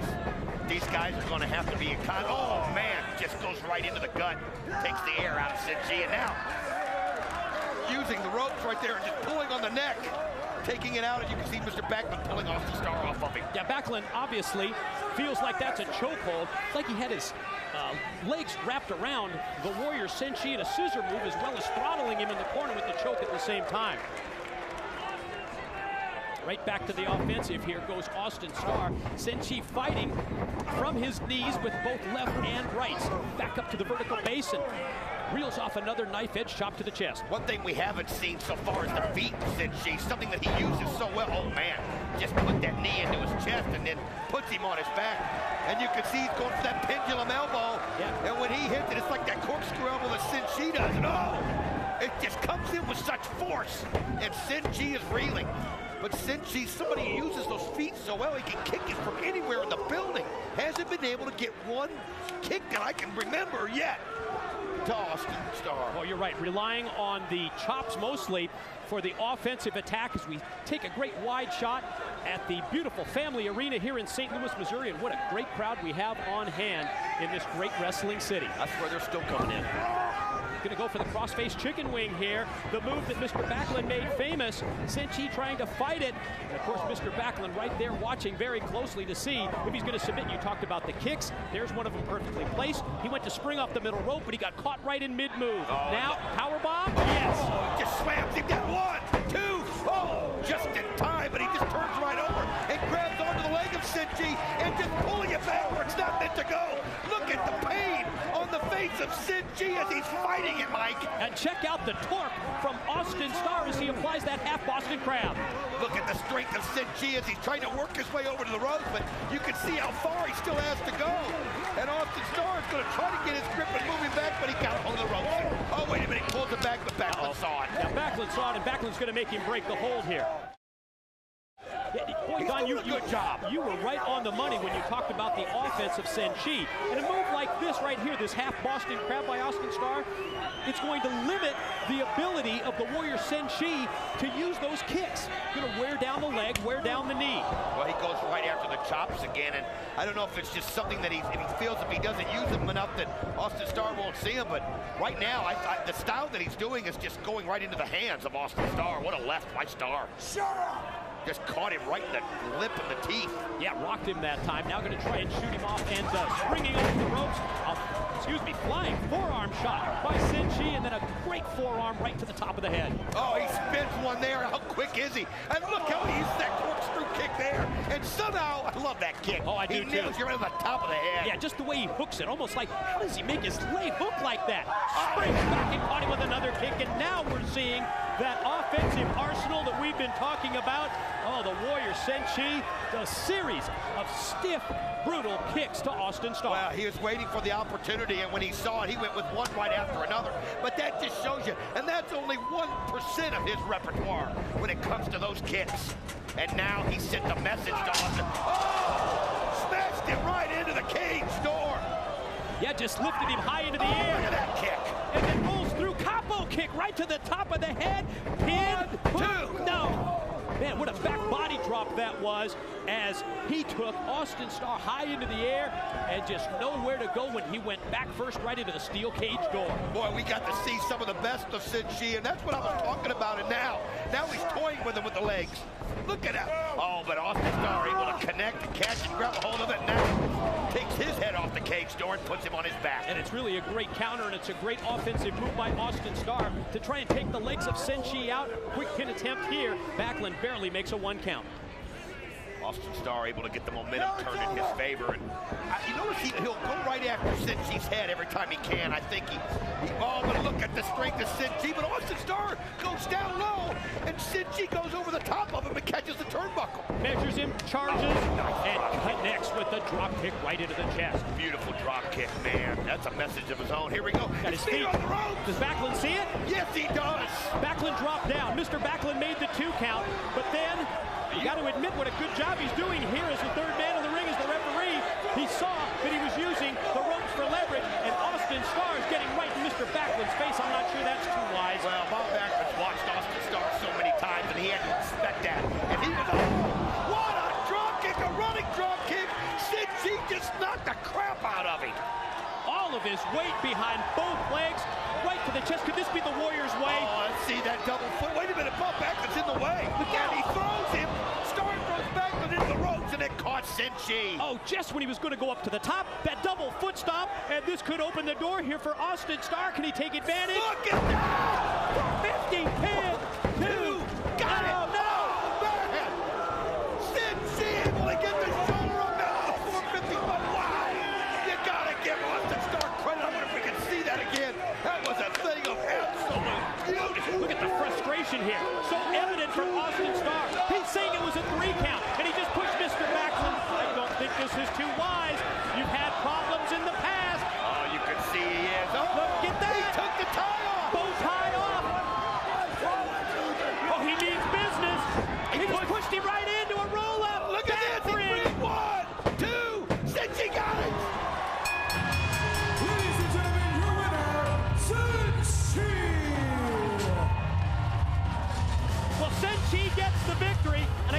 to say with a little assist from Mr. Backlund, and look how PO'd Austin Starr is. Oh, he's crazy. He's absolutely crazy. Look at his eyes. You he think just you're couldn't crazy? believe that Cincy You was see able nothing. to get that. Oh, man, he just frothing at the mouth. Yeah, he couldn't believe after that beautiful 450 he hit on Cincy that he was able to get his shoulder up, and then he got into the face of Bob Backlund, and he wasn't going to stand for it. I think the plebeians, at least the ones around ringside, think that Mr. Backlund did a pretty good job as referee. I thought he did a great job, Austin Starr, but you got to give Cincy credit. Cincy gets that shoulder up just in time. Bottom line, yes, Senshi the Warrior with the win. Let's send it to JB and Samoa Joe. I'm here with the Samoan submission machine, Samoa Joe. Joe, you've asked for this time to make a public statement in regards to Jeff Jarrett being number 5, and I got to ask you, Kurt Angle, he wants to know where you are. He wants to track you down. Kurt's gonna track me down. Kurt's looking for me. Well, where were you, Kurt? Where were you 2 weeks ago when I wanted to know who my partner was? Where were you? When I asked you, when I pleaded with you, when I begged you to tell me who our 5th man was? You were nowhere to be seen. So if you want to find me, it's not that hard. It's never been that hard, Kurt. In fact, it's always been a little bit too convenient for you to not find me when it counts. Oh, what do you want to find me? Tell me that Jarrett lost his advantage tonight? How convenient! How convenient, Kurt! For all the integrity that you got, you have no intelligence! Don't you see what's happening? Don't you see what's going on around you, Kurt? Can't you open your eyes? You scumbag, Jarrett! You think for 1 minute you have me fooled. You see, for as much as I hate Kurt, for as much as I despise Kurt, you and me, we will never get along. We will never get along. And as for tonight, make your move, Jarrett. I know what's coming. I know what you want to do. I know what your plan is. And I beg you to cross that line. Come at me, because when you do, I will be there waiting. I will break you. I will maim you. I will kill you. And for anybody else that gets in the way of my title shot tonight, you will feel the same fate. It's a war tonight, and I go to war handicapped. But I'll be damned if I don't come out the victor.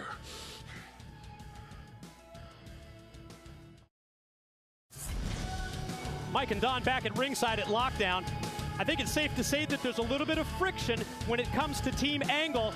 I think Kurt realized that the choice of the King of the Mountain, Jeff Jarrett, as team member 5 was going to be controversial, but did he know it was going to be this controversial? Well, after the decision that Jim Cornette made that now gives Team Cage the numbers game, you can see the reaction right there with Samoa Joe. As far as he's concerned, it's all part of Jarrett's game plan. And again, the distrust is now forming in Team Angle. Yeah, could you ever imagine that someone like the Olympic gold medalist Kurt Angle would have his loyalty, would have his integrity questioned? No, not by any of those guys, you wouldn't think, but when Jeff Jarrett's involved, he's so controversial, you can understand their feelings. Up next at Lockdown, it's the battle of the former America's Most Wanted tag team partners, Chris Harris and James Storm. And what? Hey, wait a minute! Oh my God! He just busted his own partner, Chris Harris, right in the face, and there's glass everywhere. That's his own partner. I am not believing what I'm seeing. Doctors have told me that I am at 35% of my vision. They have said that I could risk losing my vision permanently. They don't know when or if it'll ever come back. Is revenge worth me losing my sight? He has no idea what I am capable of. He knows the Chris Harris that was a part of America's Most Wanted. He has no idea the Chris Harris that I am now. More, all that has consumed me is the hatred and the anger that I have for this man. He thinks what he has done is gonna put me out permanently. That is nothing compared to what I'm gonna do to that man. He's held on the frustration inside of him as he keeps going after Storm. Wildcat Chris Harris taking matters into his own hands. Storm, by now you've learned to be looking over your shoulder at all times. Hey, it may not be in a TNA ring, but I will tell you one thing. You will be the first to know, one way or another. I will get a piece of you. I promise you. Nobody knows the 6 sides of steel better than you and I, Storm. It's gonna be the blind leading the blind. Remember the old saying, cowboy? An eye for an eye. It's an eye for an eye. Wildcat Chris Harris meets former best friend Cowboy James Storm in a blindfold match. Ladies and gentlemen, Lockdown continues with a special blindfold match scheduled for one fall.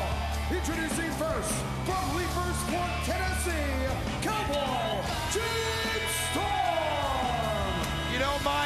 I never thought I would see the friendship and the partnership of Storm and Harris go this direction. And then that memory of Storm taking that beer bottle, smashing it, almost blinding, and ruining the career of Chris Harris. It just was something I couldn't imagine. But it's all coming to fruition, as he's going to be feeling the same thing that Wildcat as we look at David Eckstein. Yes, sir. World Series MVP David Eckstein on the right. That's St. Louis Cardinals pitcher, and Eckstein's teammate Ryan Franklin joining him at ringside. The big names from St. Louis sports have turned out for TNA's debut in the gateway to the West. Oh, it's been a great weekend in St. Louis. Members of the World Series champion Cardinals in attendance. You can't blame them. And his opponent from Fort Wright, Kentucky, Wildcat Chris Harris. I'm not exactly sure that it's the wisest thing for the Wildcat Chris Harris to go into this match in the condition that he's in. Obviously, you see, still wearing the eye patch. But you can't blame Chris Harris because of the level of frustration, Don, that he has lived with. And think about it. It's a level of frustration that you and I will never understand. He wakes up every morning not knowing whether he will ever recover, whether he will ever regain 100% sight in his eye. And he realizes as he steps inside the cage tonight at Lockdown, he finally has a chance to get his hands on his former longtime AMW tag team partner, that man, the Tennessee Cowboy, James Storm. And just think, how many times have we seen on Impact? How many times have we seen on recent pay-per-view events where Chris Harris charges after James Storm, and James Storm does everything but run right out of the building to avoid him? Oh, absolutely. I mean, he's just been such a coward when it comes to going face-to-face with the Wildcat. But you almost sense that Storm just resented Chris Harris the entire time they were together. You know what I mean? You almost sense that they hated the fact that he hated the fact that the Wildcats sometimes may have got more of the credit as far as America's Most Wanted is concerned. At least that's how he feels in his mind. And in Wildcat's mind, this man almost ended his career. Maybe he has. But in this point, he's at least going to get one shot to do it on equal footing. On equal footing, where James Storm has to put the hood on also, so that they'll be blindfolded. And now maybe James Storm will understand what the Wildcats been going through here these last few months. Well, you recall that Jim Cornette from TNA Management, he said that there's no way that in his right mind that he could allow the Wildcat Chris Harris to return to the TNA ring in the condition he was, not at 100%. But Chris Harris went to Jim Cornette, and he pleaded with him. He begged. He said, is there any way I can get this match? Cornette said no. He came back a second time and he laid out a plan, and Jim Cornette said, yes, I will agree to this blindfold match. It puts it on equal footing. Well, Jim Cornette, with his history in the wrestling business, understands the Wildcats' frustration, as you can see them all kind of trying to feel their way around right now. James Storm in the middle of the ring, and I mean, without having those ropes around you, and now you see Storm touching it, and Wildcat kind of going around the ropes himself as he tries to find out where Storm is. And right now they're on opposite sides of the ring and they don't realize it. Oh, wait a minute, referee Rudy Charles got in the way. I mean, think Storm about it, not taking any chances. I mean, Harris at this point, I mean, he can probably hear that there's someone there, and he didn't realize whether it was the referee Rudy Charles or James Storm. I'm sorry, that's James Storm right there. That Storm had that problem with Rudy Charles, while the Wildcat Chris Harris measuring now James Storm.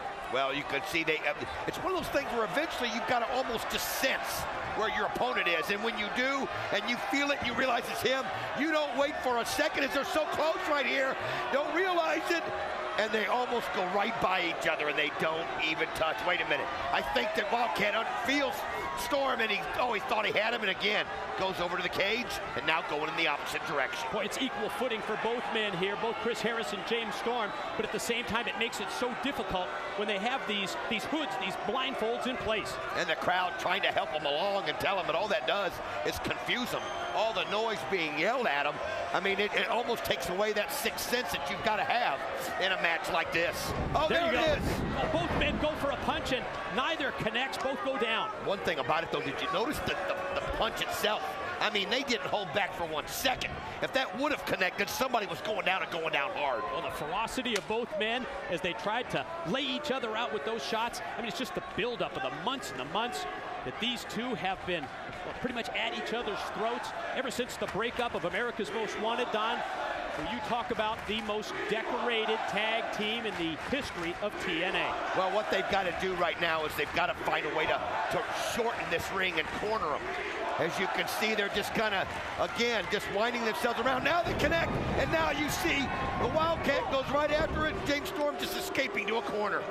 Right, just even tried to go for a rudimentary move like that single leg takedown, but it's so tough with that blindfold, with that hood in place, and Storm was able to get out of the way, and the Wildcat couldn't hook him. No, now he's farther away from Storm again, and again, he's just now trying to crawl around, get some kind of footing. You just get your bearings as to where you are in the ring. And now he does. He realizes he's at a corner. He's at a turnbuckle. He knows he can feel it, and now he's looking for the crowd to give him some help. As he's pointing in different directions, and listen to this, it's like a meter, and he hears it, and there he goes, inching his way towards Storm, and he knows the crowd has let him know, and there he goes, he's got him. Double leg takedown, and look at the Wildcat going right on the offensive, series of shots with that left hand that, well, he made so famous. And James Storm able to get out of the way, but now they're right back in that same position until the crowd comes back into play here, until the crowd is able to give some help and assistance to the Wildcat. Oh, Storm caught him right with a vicious knee right into the gut. Well, now you can see you got to rely so much on feel. And James Storm thought he had it, just swinging wildly, hoping that something will connect. That eventually, oh, what a shot! And the referee's going to have to put the hood back on. But that's what I'm talking about, what a vicious shot by Wildcat Chris Harris, and he just nailed James Storm with it. Well, you're right. The hood went flying right off the head of James Storm. He just got rocked. Rudy Charles applies that hood right back on the head of Storm, and then the cheap shot from Storm caught him with the knee. Exchange here now. You see the scoop and a slam by Storm. And you can see now that James Storm realizes where Wildcat is, and he goes for the elbow drop, but he misses. Nobody home on that drop down, the elbow drop attempt by Storm. The Wildcat trying to get his bearings in the corner. Boy, it's a tough position to be put in this match. Well, it's just so tough, and it's just so different than any kind of match. This is a match that's not, you know, about wrestling styles. It's not about how pretty it's going to be. It's a match that's evening the playing field, and it gives Wildcat Chris Harris a chance to wrestle James Storm on even footing with only one eye. Well, Storm lucked out that time. He was backing towards that corner, and he just raked right through that hood, right through that blindfold. He just raked the eyes of the Wildcat Chris Harris. No, look at this. He doesn't want to put it back on. And he's just going to the crowd as they're yelling at him. And he puts it back on now, but it's still an advantage to him. He kind of has an idea now where the Wildcat Chris Harris is. Boy, that's got to be a big edge. The fact that he was just there, that he just applied those offensive moves, and that he was able to get his bearings. Well, and he did. Look at that. He went right over to him. I mean, he did that for his own means. He knew that he'd have it put back on. Oh! And then he just goes right over there. Nails it. Two. No. Just a 2 count before Harris is able to power out. Oh, Storm now appears to be really in control in this matchup. I mean, he can see right there. He can feel his opponent. He knows that he's got him by the head. You can see he's now pick him up just right at the head. He can feel that he's got the hood. Well, he just used that advantage. He made sure the hood came off so that he could get this advantage. And he, you know, Wildcat Chris Harris doesn't even realize that the hood came off of Storm. He doesn't realize that Storm could see him. And now look at this, the kicking, the knees, as Wildcat trying to get those knees up high enough to graze him. And now look at that, Storm just reels him right back in. Oh, Wildcat's got a hold of the head now. Oh, wow, he connects. Just brought him right out of the corner, dropped him down. Advantage now, Chris Harris, but at the same time, you say that, but the Wildcat's got to maintain again and find out where he is in the ring, and you can see that he reaches across. Oh, he knows. Finds a leg, One, drapes the arm, two. goes for the pin. No. Elbow up right there by Storm. It's yeah, just pure reflexes there to get that shoulder up before the 3 count. And again, you see James Storm this time the Cowboy using the ring ropes. Well, using the ring ropes at least to see where he's at, and then climbing up the side of the cage. And again, you can see the Wildcat using the crowd meter to find out where he is, and he's got him. And I don't know what Storm was thinking, whether he was going to climb up there and try to escape or what he's doing. But now you see both of them now going up top as they realize where they're at. But how dangerous is this, Mike? You can't see for one thing, and then you're this high above the ring. Yeah, both men now up on the top rope, battling and hanging on for dear life up on top at the same time, using the side of the cage just to try and maintain their balance. One shot after the other, they can almost feel each other, and again, Storm. Oh, but he spears him right off the top of the rope, and Storm doesn't even have the mask on. Oh yeah, the hood being put back into place now by senior official Rudy Charles. And now here comes the count from referee Charles. Well, that took a lot out of Chris Harris as he didn't know where he was, and it's just that anticipation. I mean, think about it. When your eyes are open, you can judge where the match's going to be. You can figure out how you're going to land. True. And I don't think he, realized that, obviously, without being able to see, and it just took the breath right out of him.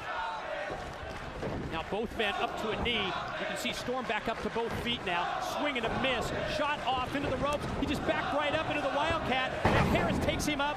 Full Nelson slam drops him down. Pin two. Got it. Shoulder up, and again, the hood has come off the head of the Wildcat, Chris Harris. And you can see that hood's come off and they put it back on, but Wildcat Chris Harris still able to get a glimpse of where James Storm is right now. Should be a big advantage for him, you would think, going forward from this point, like it was earlier for the Tennessee Cowboy. Both of them now working their way around. And then you can see the Wildcat going for the ankle, but now he's got referee Rudy Charles, and he thinks he's got it put in. Yeah, double leg. Gonna go here. Look at this sharpshooter applied. But you can see that Chris Harris, he just felt he felt that the referee was wearing pants there. He knows that couldn't have been the leg of James Storm. Storm's got the mask off in his hand, and then he rolls, and he super kicks Wildcat Chris Harris. He had no way of knowing it was coming. The referee doesn't see, and now he puts the mask back on. 1, 2, and there was nothing Harris could do. Ladies and gentlemen, your winner, Cowboy James Storm. He flipped him off, and then he super kicked him right in that head, and then goes to the cover, gets the 3 count, and the blindfold match goes to James Storm. Well, I mean, the referee was taken out of play, and James Storm realized it. And he could tell that Wildcat had a hold of somebody, and then he took that advantage. And super kicked him, put the mask back on, and got the pin. James Storm with the victory over Chris Harris at Lockdown. To the back, Letitia and the Olympic gold medalist, Kurt Angle. Hey, how you feeling tonight? Feeling good. Good, ready to go. Well, listen, we need to talk about Jared. What for? The damage is already done, isn't it, Kurt? What does it matter now? Listen, you of all people understand what this business can do to people, okay? Yeah. I think Jeff Jarrett has changed for the better. Now, you may choose not to think that, but tonight, you can either choose to trust Jarrett, or you can choose not to trust Jarrett. I really don't care. But remember this one thing. When we go out there, we're all on the same side. That's all I have to say. Hold on a minute.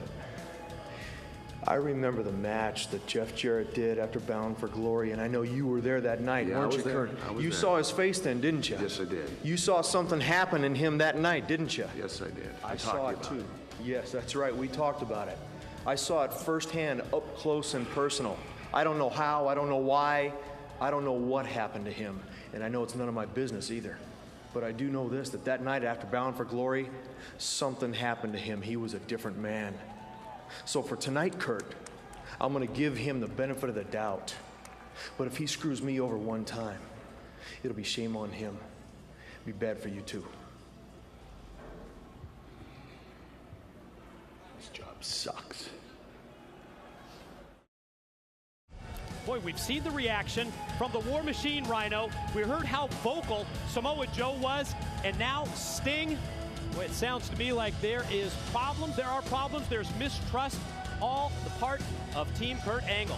One thing I noticed, though, about Sting, Mike, and he always, I think, wants to see the good in people. And you saw him remind Kurt Angle about Bound for Glory, and we remember that heartfelt speech that Jeff Jarrett gave after Bound for Glory, and I think that Sting is trying to rely on that as he's trying to look for the good in Jeff Jarrett, and you can see it's frustrating Kurt Angle now that he's got nobody trusting him. I guess we'll find out later tonight exactly whose side Jeff Jarrett is on. Coming up next, it's Jerry Lynn against Christopher Daniels. Let's check out what's been happening as of late with the Fallen Angel. It's been said that the beginning of wisdom is found in doubting.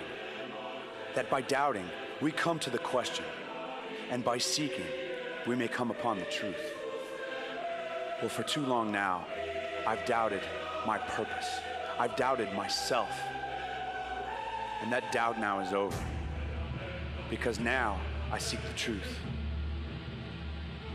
They say that time changes things, but you actually have to change them yourself. And that change has to come from within. During this time I've taken to look inside myself, to see what the answers were, I've finally realized that the important thing is this. I have to be able to sacrifice what I am for the sake of what I will become.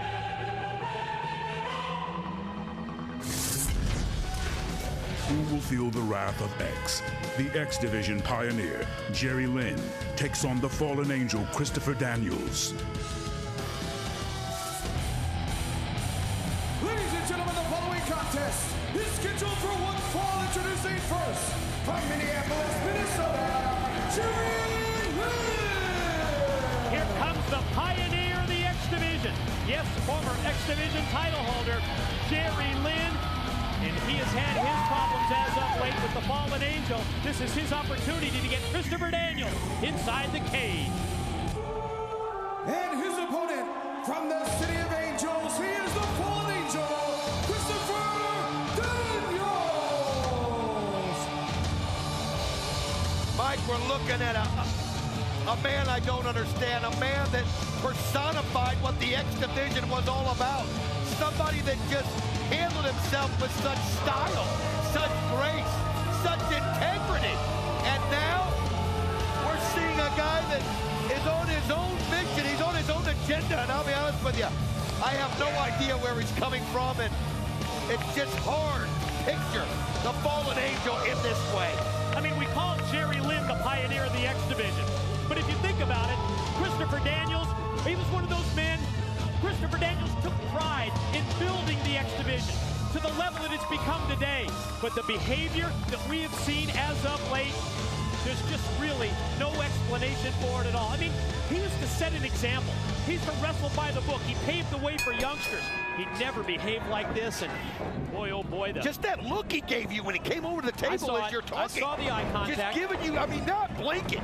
I mean, Mike, what is it? What is going on with Christopher Daniels right now? I mean, I certainly don't have an explanation. We've seen in recent weeks where people like Jeremy Borash have tried to get inside his mind, but he just won't say a thing about it. No, it's just been weird. He had that situation where always coming out something related to Sting with the leather jacket and the bat, and or the Sting mask. The mask at one time, and picking on, basically going right after Jerry Lynn. Somebody again. Oh, what a backbreaker! He just turned him right into the knee. Well, look at Jerry Lynn. You can see Jerry Lynn he's taking offense to the way Christopher Daniels has singled him out. He really has. He feels he doesn't deserve it. He feels that he's been somebody that personified the X Division just as well as Christopher Daniels did, these former multi-champions. And I mean, that's exactly what Daniels has done, as we see, appropriately enough, in St. Louis, Missouri. Yes, the Thez press, that move that was made famous by the great Lou Thez by Jerry Lynn. But Daniels has singled him out. He's gone out of his way. After matches, after victories by Jerry Lynn, during backstage interviews as well, where Daniels has attacked him, and with absolutely no explanation, we can't get inside that mind. No, he doesn't say anything unless it's kind of cryptic. You know what I mean? You never get a straight up explanation for what he's done, and he said he was going to search for himself, and I don't know where he went and I don't know what he found, but it's just hard to see Christopher Daniels this way. And Jerry Lynn, I think, is going to try to knock some sense right back into him as he just takes his feet and flips him through the ropes right there, and it gives him no room between the ropes and the cage. What a kick. First the head scissors, and then the drop kick while the Fallen Angel was sandwiched between the ring ropes and the cage. Jerry Lynn here, and taking total control. Oh, man, playing possum a little bit was the Fallen Angel and just snapped that neck right off the top rope. Got to admit, quick reactions, however, from Daniels, and using the ring ropes, oh man, to his advantage. What a knee shot to the back. And did you see Jerry Lynn go flying? And he went right directly into the steel cage door. I mean, just a viciousness in it. I mean, you know, he's been the same athlete and does things the same way, but just that extra viciousness, just in the way he handles himself, you can see just with those punches. It's like it's not even about sportsmanship, it's about causing pain. Well, you're right, just especially in the past minute or so of this matchup, we've seen a different side of the Fallen Angel, Christopher Daniels, and now raking the eyes of Jerry Lynn. That's something that you would never have seen from him in the past. Now, you know, applying the knee to the back and pulling back on the chin and then raking the eyes, like you said, but anything he can do to take an advantage, it's like he's wanting to destroy these opponents. He's just wanting to just totally get inside their heads and take them out. Maybe that's what he felt happened to him. And now look at him just driving the boot in and pulling on the arm and trying to separate that shoulder of Jerry Lynn. Laid him out with the clothesline first, and you're right back to the offensive here. Raking again across the eyes, or just taking his fingers, just fish hooking him almost, putting his fingers right into the eyes of Jerry Lynn. And you can almost sense the crowd. I think the crowd, when they see Christopher Daniels, they remember Christopher Daniels of the X Division Championships, of the great matches between him and AJ and Joe, and now they're seeing front and center the kind of person that Christopher Daniels is, and it's hard to accept. It is hard to accept. I think you make a great point. You can see around ringside that people, they want to show their appreciation to Christopher Daniels for everything that he's meant to TNA, for everything that he's meant to the X Division. As we said, the example that he set, wrestling by the book, paving the way for the young kids in the X Division. But boy, he has certainly changed his colors as of late. And I'm trying to figure what it can be. Is it something that he feels that as good as he's been, it's never done him any good? I don't know. Possible. And now look at this. It's Jerry Lynn. Oh, victory him roll. over. 1, 2, no. Daniels able to kick out of it, but Jerry Lynn needs something to get it going, and wow, that was perfection right there, Mike TNA. Another hit scissor snapped off. Oh boy, just as Lynn gets it turned around in his favor, Daniels cuts him off, and that time stopped him right in mid-move with the kick. You know, you might not like Christopher Daniels right now, and you might not understand what he's going through, as I know I don't, but you got to respect his ability because he's as good as anybody we've ever seen. And you hear the sound as Jerry Lynn catches his back right on that cage door. Now what's he doing? Got one of our cameramen right up here. One of the cords right off of it. He just took the cable right from the camera, and he's got it wrapped around the neck of Jerry Lynn. Now that's just something you never would have seen in the past. Christopher Daniels just applies it and just chokes the air out of him as referee Andrew Thomas goes in there, and now the crowd, I think, is sensing what this guy's all about. Oh, this is a side. He's praying right now. Fallen Angel Christopher Daniels that none of us has seen. The only problem is I don't know who. He's going to take Lynn now up into the air, drop him down, backdrop suplex. It's almost as if the crowd really doesn't know how to react with what they're seeing from Christopher Daniels. Springs back, hits that moonsault, pin attempt for 2. When you see him glide through the air like that as he almost got the pin, you know, you just have such great memories. He's so fluid. But Jerry Lynn right now has got to hit the momentum back his way. He's got to figure out that he can't play mind games with this Christopher Daniels. He's just got to use his ability that made him one of the greatest we've ever seen in the X Division. Mid-ring abdominal stretch applied by Daniels. Obviously an effort to continue this wear-down movement that we've seen. Opening minute saw Jerry Lynn on the offensive, but boy, since then it has been all Christopher Daniels, the Fallen Angel. Oh, he has. I mean, he hasn't let up. He's been relentless. Jerry Lynn snapped off the head scissors there, but you could, I mean, earlier on, but Christopher Daniels able to just get it going back his way, and I mean, just totally in control, and what a shot right there to the chin, the jaw of Jerry Lynn, and you can see Jerry Lynn just backed up against it. He's wore out. Positioned in the corner, caught him with that thrust, and now going to try and take him off. You can see Lynn hanging on for dear life, holding onto the cage, and another open hand palm thrust delivered by Daniels. Now he's going to try and go right up to the top. Oh, now you can see the Fallen Angel realizes that, oh, Jerry Lynn, though, stuck right underneath, kind of awesome. What a slam! And I mean, it was like everything it took from Jerry Lynn, but he just had the intestinal fortitude to see that opportunity and just drove the back of Daniels down to the mat. Desperation move by Jerry Lynn pays off. The X Division Pioneer going to try and turn it around in his favor after being on the defensive for the better part of the past few minutes. Wow, Christopher Daniels, I mean, he had things totally in control, and I think he just for a second hesitated. And somebody like Jerry Lynn, you open a window a crack, he'll open it all the way. Yeah, this might be the opening he's looking for. Swinging a miss with a clothesline by Daniels. He leaves his feet, does Lynn, connects with that back elbow. Gonna take him now and throw him directly over the top rope right into the side of the cage. And you can see now Jerry Lynn just using that to fire himself up as Christopher Daniels trying to get up, maybe get it to the high ground where he can get, a high-risk shot and take it out of him, but Jerry Lynn doesn't even give him a chance. Corner mount.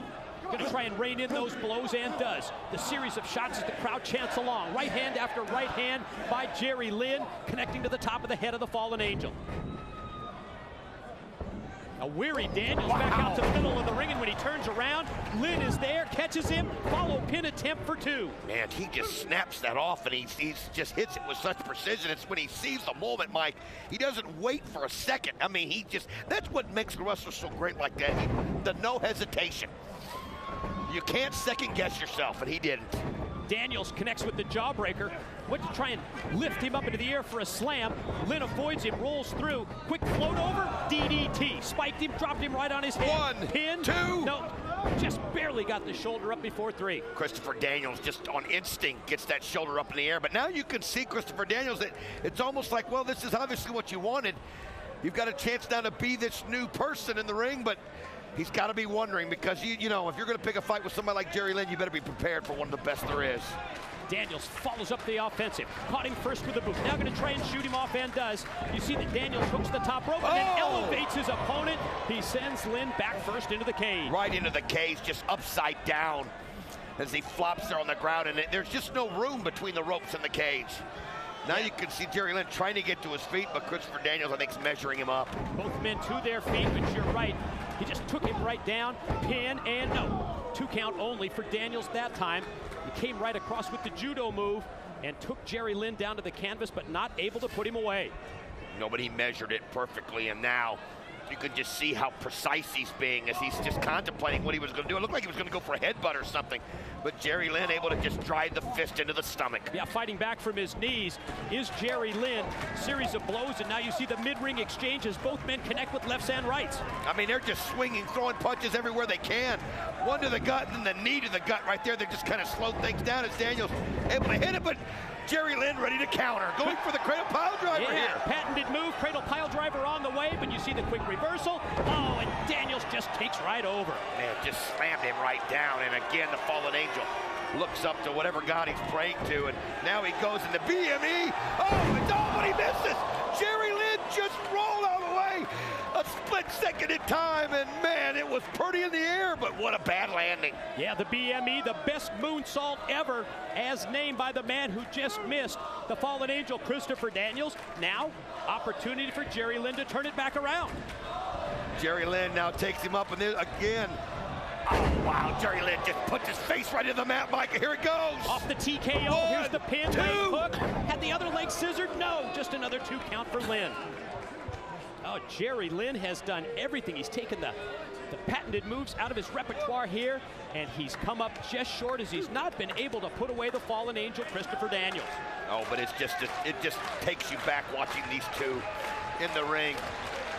I mean, Jerry Lynn was what TNA was all about in the beginning, and Christopher Daniels just personified everything that you want in a wrestler. And now they're 2 of them, and they should be friends and have the respect for each other, but they don't. And now the elbows by Daniels as they're both going up high. Yeah, both men now back up again on the top rope. Let's see who gets the better of it this time. Lynn momentarily in control, but now Daniels takes him and just took him and drives him in the post. The back of his head going right into the post from the cage. Oh, that's it. Oh, that was wicked. Yeah, but at the same time, you saw that Daniels had a bad landing as well. And the longer it takes him to put the cover, the chance at Jerry Lynn, but look at Jerry Lynn, he's out. He's out. Cover. 1, 2. Oh, you gotta be kidding. Nope. He got the shoulder up. I thought it was done. On the verge of victory, the fallen angel, Christopher Daniels, so close to getting the 3 count, but Jerry Lynn amazingly gets the shoulder up at the 2 count from referee Andrew Thomas. He showed no indication of movement. He was just flat on his back, but that's Jerry Lynn. Listen to the crowd chant, this is awesome. They realize what they're seeing, and Now Jerry Lynn pulls him. Oh, Jerry Lynn catches him. Here it comes. 1, 2, no! Oh, the crowd going crazy. We have seen every move from Jerry Lynn. I mean, moves that have gained him hundreds, thousands of victories throughout his career. But no, the fallen angel, Christopher Daniels, it's just been, I've been amazed. It's personal. I mean, it is just personal there. They've willed themselves not to lose. You see Daniels holding the back of his head. Somehow gets the boot up. They're both in pain. And every time they keep going more high risk. But you better go quickly. And look how quick, though, that Lynn goes up and chops him on the back. Now Jerry Lynn all the way up to the top rope. Lynn and Daniels fighting again now for the third time up here on top. Look out. Oh, no. Watch the double underhook. Could this be the Angel's wings? The Angel's wings. And look at Jerry Lynn holding. But what's he not even grabbed on anything? Again, another shot to the back. Oh, but you see he's got the leg. Jerry Lynn's got the leg. Look at the shoulder blocks also while they're up there. That's so tough to do. Oh, no way. From the top rope, he's going to go for the cradle. He's trying to get a hold of it. He knows that'll finish him off. That'll end his career. Weakens him with shots to the back. Going to try to take him up with the cradle pile driver, but Daniels fights it off. Oh, and then he crotched him on the top rope. What a move as both of them. It was just sheer willpower as they both were trying to get the kill shot. And that's what it would have been from up there. Uh-oh. Lynn in trouble. No. There's the last rites. Fallen Angel 1, cover. 2, no. Ladies and gentlemen, your winner, the Fallen Angel, Christopher Daniels. Well, it was definitely a different side of the Fallen Angel than we've ever seen.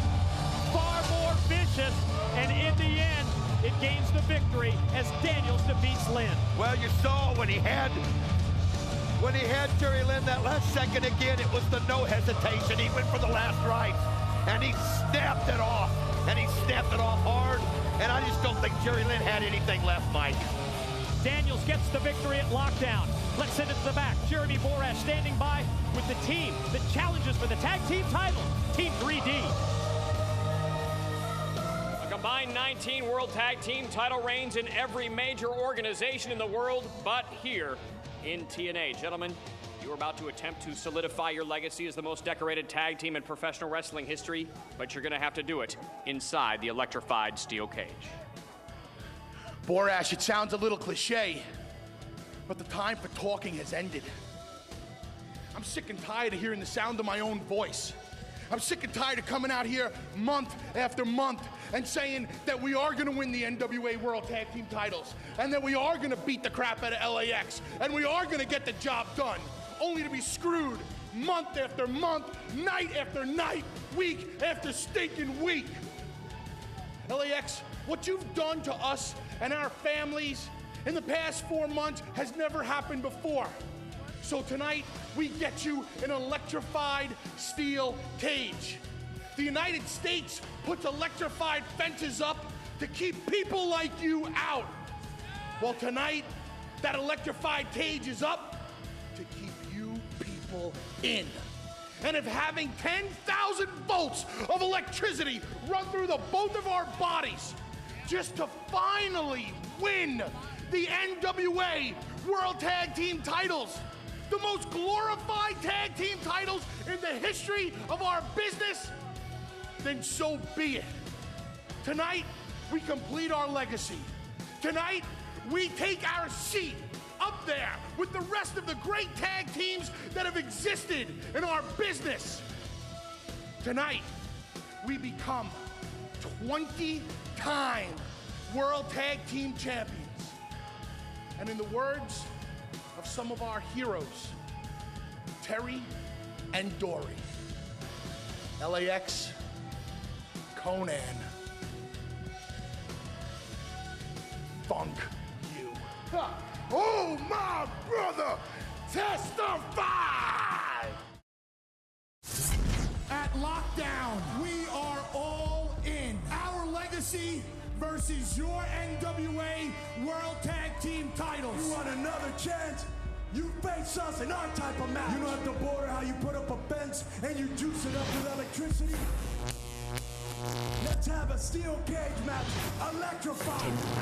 10,000 volts of violence. Well, we are here to accept your challenge. 10,000 volts of violence. An electrified cage match. In the electrified cage, once we hook up the electricity, the voltage will permanently scar you or knock you unconscious. Shock. 10,000 volts of violence. I'm gonna take this taser gun and I'm gonna stick 5,000 volts of electricity through your body. When you wake up, you can tell your brothers how good it felt. Because this is nothing compared to what they're gonna feel in the electrified cage match. April 15th at Lockdown.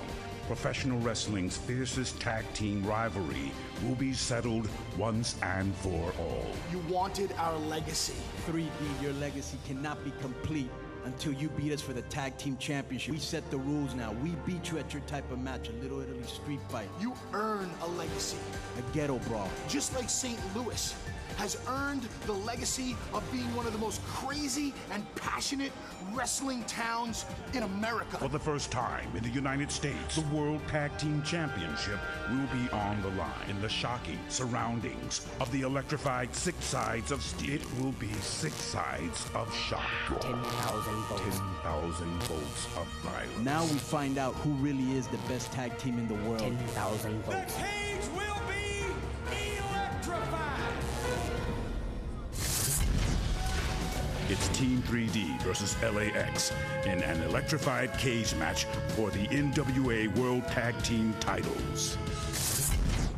Conan, just a few moments ago, we spoke to Team 3D. I don't care who you spoke to. Right now, you're speaking to LAX, the tag team champions, and tonight, we're going to raise the level of violence. As far as we're concerned, you guys are washed up. Your legacy ends tonight. Shattered dreams. Lo que pasó, pasó. Let me tell you one thing. You guys are washed up. We're what's on and popping. The border toss, the gringo killer, the cracker jack. What do you guys got? Diva, get the table. It's like a broken record. I don't know what's worse, watching one of your matches or listening to a Christy Hemme promo. But I can guarantee you one thing tonight, in the electrified cage, our type of match, our specialty, the most violent type of match you can be in, there's a very good chance that due to the 10,000 volts of electricity surging throughout the cage, that one of you two fat pigs could get knocked out unconscious. And if you are knocked out unconscious, we're gonna recreate a scene from the Animal Planet. You know when the lions are stalking that big herd of wildebeest, and there's always that big, fat, overweight wildebeest that can't get away, and the other one with the bad leg? That's what it's gonna look like tonight. We're gonna start chopping meat.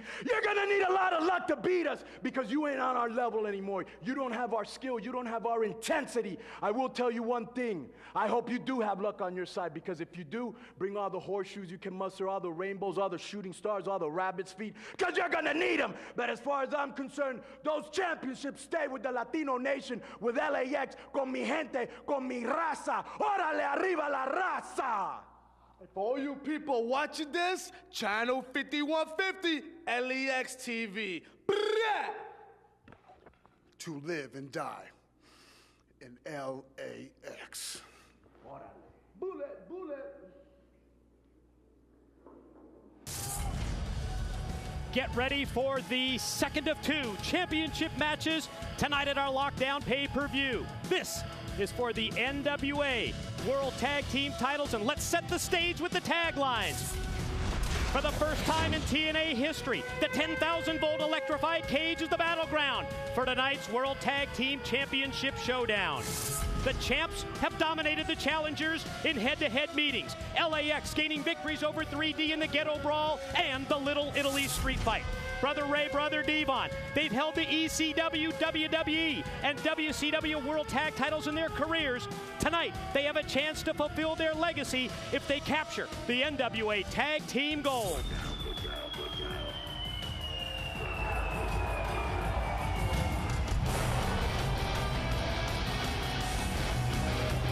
Well, here they come. Team 3D, and listen to this crowd. They're wondering if they're going to see history. They're wondering if the one title that has eluded the most decorated tag team in professional wrestling is going to happen tonight. To do that, Team 3D will have to overcome the St. Louis curse. Now listen to this. The NWA World Heavyweight Championship, the singles belt, it's changed hands 16 times in St. Louis in wrestling history, dating back to 1925. But amazingly enough, the NWA World Tag Team titles. They've never changed hands in the city of St. Louis. Never once in St. Louis. You are the professor, my friend. Team 3D has a chance to become the first team ever to hold the Big Four of Tag Team Championships. But here come the champs. Worldwide Latino pride, the ambassadors of violence, LAX, K-Dog, the notorious 187 homicide.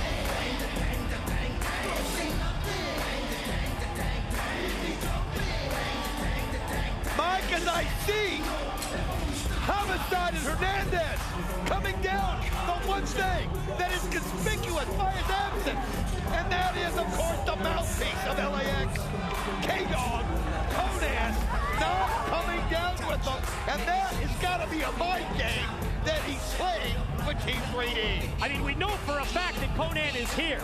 We've seen him earlier today. We just saw him backstage with that interview. So we know Conan's in the building, but I'm as amazed, I'm as shocked as you are that he's not here in the arena. Let's send it to the ring. How about the introductions from Jeremy Borash? Take it, JB. Ladies and gentlemen, the following contest is scheduled for one fall and is for the NWA World Tag Team Championship. When the bell rings, the man in charge, TNA official, Mr. Earl Hebner. And now, ladies and gentlemen, live from St. Louis, Missouri, in the Family Arena, it's your World Tag Team title match. Introducing, first of all, the challengers. Weighing in a combined weight of 570 pounds from New York City, they are the challengers, Brother Ray, Brother Devon, Team 3D.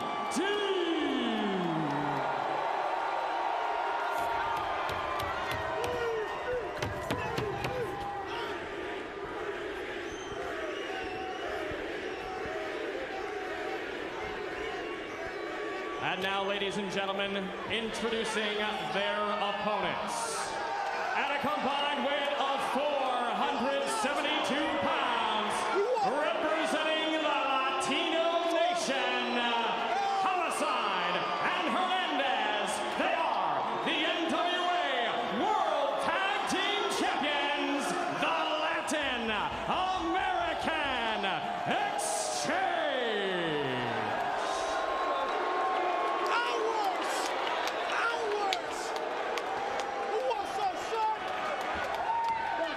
Wow, what a reaction here in St. Louis to both champion and challengers. You're sitting in on wrestling history. First time in TNA. We're going to shock the world. The electrified cage, I love it. Man, it's electrified here in the Family Arena as St. Louis understands they're seeing something special. And I mean, it's just so loud. I took my earpieces out, Mike, just so I could soak in that crowd. Wow. Team 3D, what a pop that was. Both teams, champs and challengers in the ring. JB, let's turn them loose. And now, ladies and gentlemen, electrify the steel cage.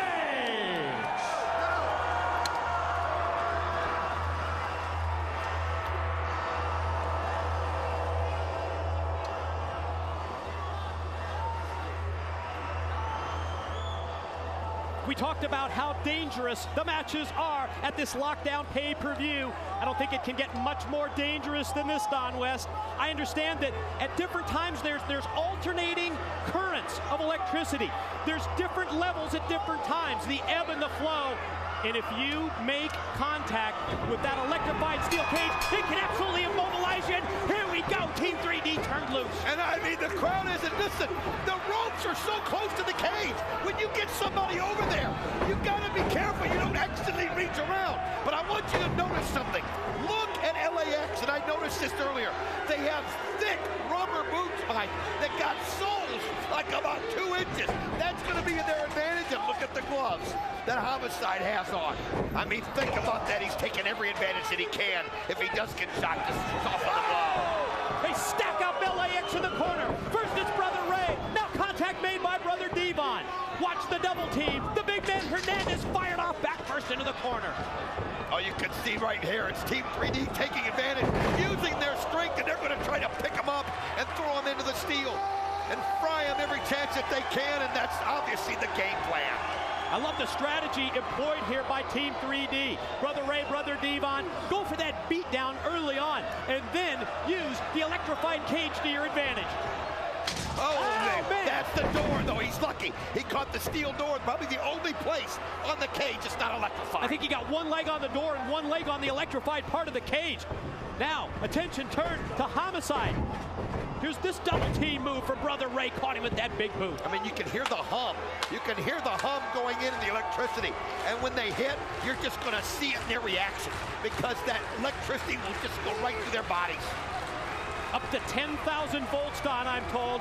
The current alternates the different levels of electricity at different points in this matchup. But you have to admit, from the opening bell, all Team 3D, they've been in total domination of control. Well, I was talking with Brother Ray, and he said we're not going to let it fail us, not this time.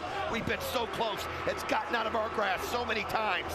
They don't care that the stipulations have been made.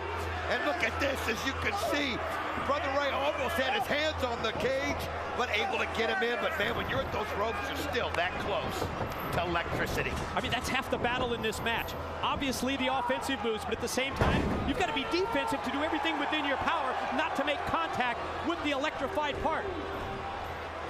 But Brother Devon, you can even see him get a little bit of the shock as he turns around, as he goes up to the top rope, as his back made contact with it. Here comes Hernandez, sprinting across the ring and tosses Devon down. And one thing this match is going to do, it makes you a lot more wary. You don't want to just go charging like a bull, because if somebody gets out of the way, your momentum is going to put you inside, right on top of the cage, and now look at the hand. Oh! Look how close Brother Ray is. Oh, Homicide with the beatdown and trying to get that flesh of Brother Ray to make contact with the electricity. Look at him holding on to those ropes, and he's got the hand right there. And as he gets into it, he's got the fingers to it. Oh, God. Oh, look at how he fights back and bites. He bites on the arm. Any defense mechanism you can do. I mean, you got to, Don, at this point. I mean, you're fighting for your life. I mean, you could be immobilized if you were making contact with the electric part of the cage. Every time now that they've gotten so close, nobody's quite hit the voltage.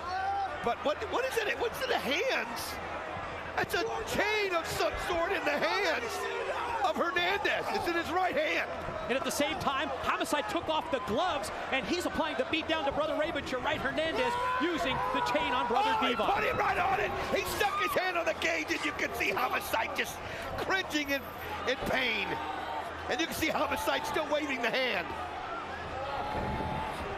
Homicide back on the offensive as LAX, and again, surprisingly, without Conan at ringside, LAX has turned this thing a full 180 in their favor. Again, I still think that's some sort of a mind game that he's playing. And now look at this, Brother Ray.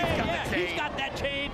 Big knockout blow. Brother Ray right to the top of the head of Hernandez, and wait a minute. Look at the blood. Brother Devon's just been busted open, and you see the blood pouring. And oh man, that is not going to bode well for Team 3D. And now the kick to the head of Brother Ray, and now both these guys have just lost their momentum. As you see Homicide, basically a one-man show, and he's trying to put the head of Brother Devon against the cage. Look at this. So dangerous position there for Brother Devon. The blood flowing, oh man, all over his face. And now watch the double team from LAX, tag champs. First inverted atomic drop by Hernandez. Then Homicide comes off the top, perfectly placed knee to the back of the head, and the face of Brother Devon is completely covered in the crimson mask. Oh, he just was busted wide open, and the blood is flowing, and it's almost like they can smell the blood as LAX just goes on the offensive. You hear the hum of electricity in the background. And oh, they take him up, and Brother Ray just goes right over the top on his back. The double team tactics of LAX certainly working in their favor. That back body drop takes Brother Ray down. Now they've got an opportunity here with a weakened Brother Devon to possibly finish him off. Look out for that steel cage door. Here comes Hernandez. Here comes Homicide. Hernandez holds him in place, and Homicide caught him with the boot. And then just face plants him right on the mat. You can see Brother Devon flopping around. And now LAX just in total control. It's almost like that that momentum just sucked out of Team 3D. They were so fired up, and sometimes that's what happens. You get so fired up early on that you kind of exhaust yourself, and now it looks like Hernandez is busted. Yeah, Hernandez as well, now leading from the head. Now look at what Hernandez is doing. He's got to be very careful. He's got to be very careful going through the ropes in the cage not to touch him. Now, oh, man. Oh, man. And he's gonna have to go. His foot, his leg, but he has those rubber boots, but it looks like he caught it. Both members of LAX went high risk. It certainly didn't pay off. Opportunity now for the comeback from Team 3D. Wow, what a suplex right there. And another one. Bam, bam. But you can see, after connecting with those suplexes, both teams, all 4 members, all down on the mat. All of them it's just so important, this thing. They know what's at stake. And Team 3D down, LAX down. And the thing is you've got to be careful what you reach around the ground to pull yourself up with. Your hand slips on that rope and goes forward. You catch the cage. They've been so careful so far. Only a couple times his hands caught the electricity. I'd be worried if I was referee Earl Hebner getting knocked into it himself. NWA World Tag Team Championship belts hang in the balance in this electrified cage matchup at Lockdown. Homicide back to his feet. Devon shot off of the rope, swinging and miss with the clothesline, and then brother Devon comes back and answers and decks him and drops him with the clothesline. Doing it on sheer willpower, Mike, as that blood just flowing down his face.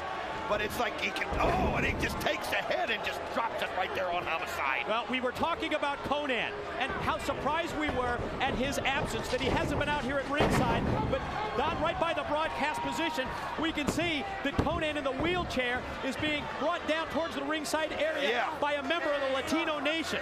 And again, we had to wonder what Konnan was going to be doing. And now we see Konnan, I guess, just trying to fire up his troops. Pin attempt here in the ring. Oh, wait a minute. Did you see that? The person that wheeled Konnan down took the outside referee out and just clocked and took the gloves. He got the gloves as he just clocked Andrew Thomas, and now Konnan putting on those protective gloves. Wait a minute. Check this out. Hector Guerrero has left the Spanish broadcast team. My God. From the Guerrero Wrestling Dynasty, Hector Guerrero just knocked out this member of the Latino Nation. Well, he's never approved of how Konnan has handled his spot here and how he's represented the Latino Nation. And you can see Hector Guerrero obviously wants to make sure this is done right. Konnan saying no as he's backing off. Look at him back up in the wheelchair. He's catching himself there on the rail. Hector Guerrero has come down to ringside. He's not going to let the Latino Nation, he's not going to let Konnan take over. He takes the key away. That's what it was. Don, you noticed the member of the Latino Nation knocked out the referee that was holding the key to the cage door. And now the cage door's been opened by... No! Hector! Hector! Hector! Forget it! Give me the fucking table! Well, he just heard. He just asked Hector Guerrero to get him the tables. He used a different adjective, but we know what he meant. And I mean now, you can see Hector Guerrero reaches underneath, and now listen to this crowd as they know what can happen. Hector Guerrero tosses the chair aside. Brother Ray said, you know what? Get the tables, and now Hector's going to do it. As he's setting it up for him, and again, it's just so odd because Hector Guerrero of Latin descent, but he just hates the way that Konnan represents the Latino Nation. And now look at this, as he's thrown the tables in, but it took long enough for LAX to kind of get their momentum back. Yeah, that was the key. They turned their back on Big Hernandez, and now Hernandez putting the bad mouth on Hector Guerrero. Latino, son! Latino, son! I'm trying to pick up. Hector Guerrero, and he just fed him. He slammed the cage door in the head of Hernandez. Pin attempt, 2. Oh, Hernandez kicks out just in time. Oh, just had to be just reactions that allowed him to kick out at 2. Homicide. He's quickly turning around. Homicide hits the neck breaker. 1, Pin, 2. Oh, he man. Just gets his shoulder up just in time, but Homicide using that speed, coming off the ropes, but Brother Ray was waiting for it, and he just powers him down. Full Nelson bomb. Pin, 2. Homicide able to just get the shoulder up in time. Now Hernandez takes Brother Ray. That's 300+ pounds up to his shoulders. Drops 1, him. 2. Oh, but he's got the strength to do it. Maybe the strongest man at TNA. It's now everything's just gone crazy since Hector Guerrero came out and Conan not able to get out of that wheelchair and stop him. Power move. Big slam by Hernandez. Homicide off the top. Beautiful shot right there by Homicide as he goes for the pin. Another 2 count for the champs. Brother Devon just pushes him off, as you can see. Brother Ray stumbling. Oh, man, he gets out of the way, and he kicks his own partner, and that gives Brother Ray the chance right here. Brother Ray takes Homicide high up into the air. Oh, there's nothing he can do. Oh, man, he just slams him hard to the bottom. Running powerbomb. 1, 2, go. No, still just 2. How on earth did he get his shoulder up?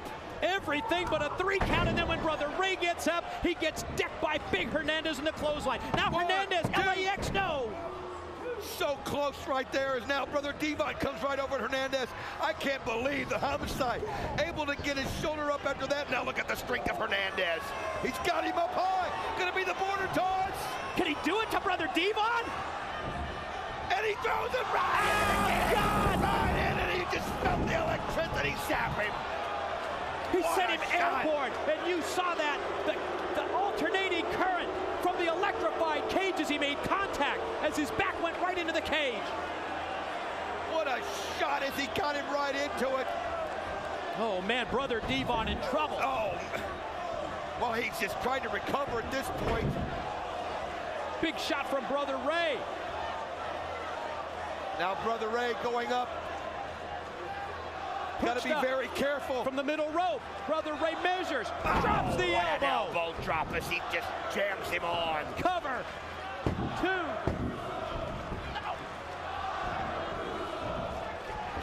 Oh, you can see right now Homicide going after Brother Ray. Trying to take it over as Team 3 do. Oh, look at that, Brother Ray able to turn it around, but Homicide gets back on his feet. He charges across, got both knees in the chest of Brother Ray, who quickly reverses, shoots Homicide off. Gonna go underneath Homicide. Homicide hanging on, but can Brother Ray power him down? Here comes Brother Devon to the top. He goes up top. Oh, and he sends him crashing down. Drilled him with the clothesline. 1, 2, go. What did they have to do? He got the shoulder up just in time. How many times have they been on the verge of victory? Oh, look at that. Hernandez just powers down Brother Ray. Now he goes up and powers down Brother Devon. Oh, LAX just getting the momentum right here. Trying to hold on. Boy, the momentum has just switched back and forth so many times in this matchup. And now with both members of Team 3 down, with Homicide on his back, Hernandez the only man standing, and he's got to put the table in possession. Well, you saw that Brother Ray called for it right now, but it's going to backfire. As Hernandez gets it set up, you see Brother Devon using it, leaning up to get to his feet. You don't even know what he's got left in him, and you can see Hernandez just putting him up on top of it. And what Hernandez looks like he's going to put some gloves. He went into a pocket and brought out some gloves, and he's putting the gloves on because he figures that's going to be advantage if he's going to go up and try and put Brother Devon through the table. He's setting it up, and he realized, but I'm going to tell you something, the longer you take, the better chance you've got of Brother Devon recovering.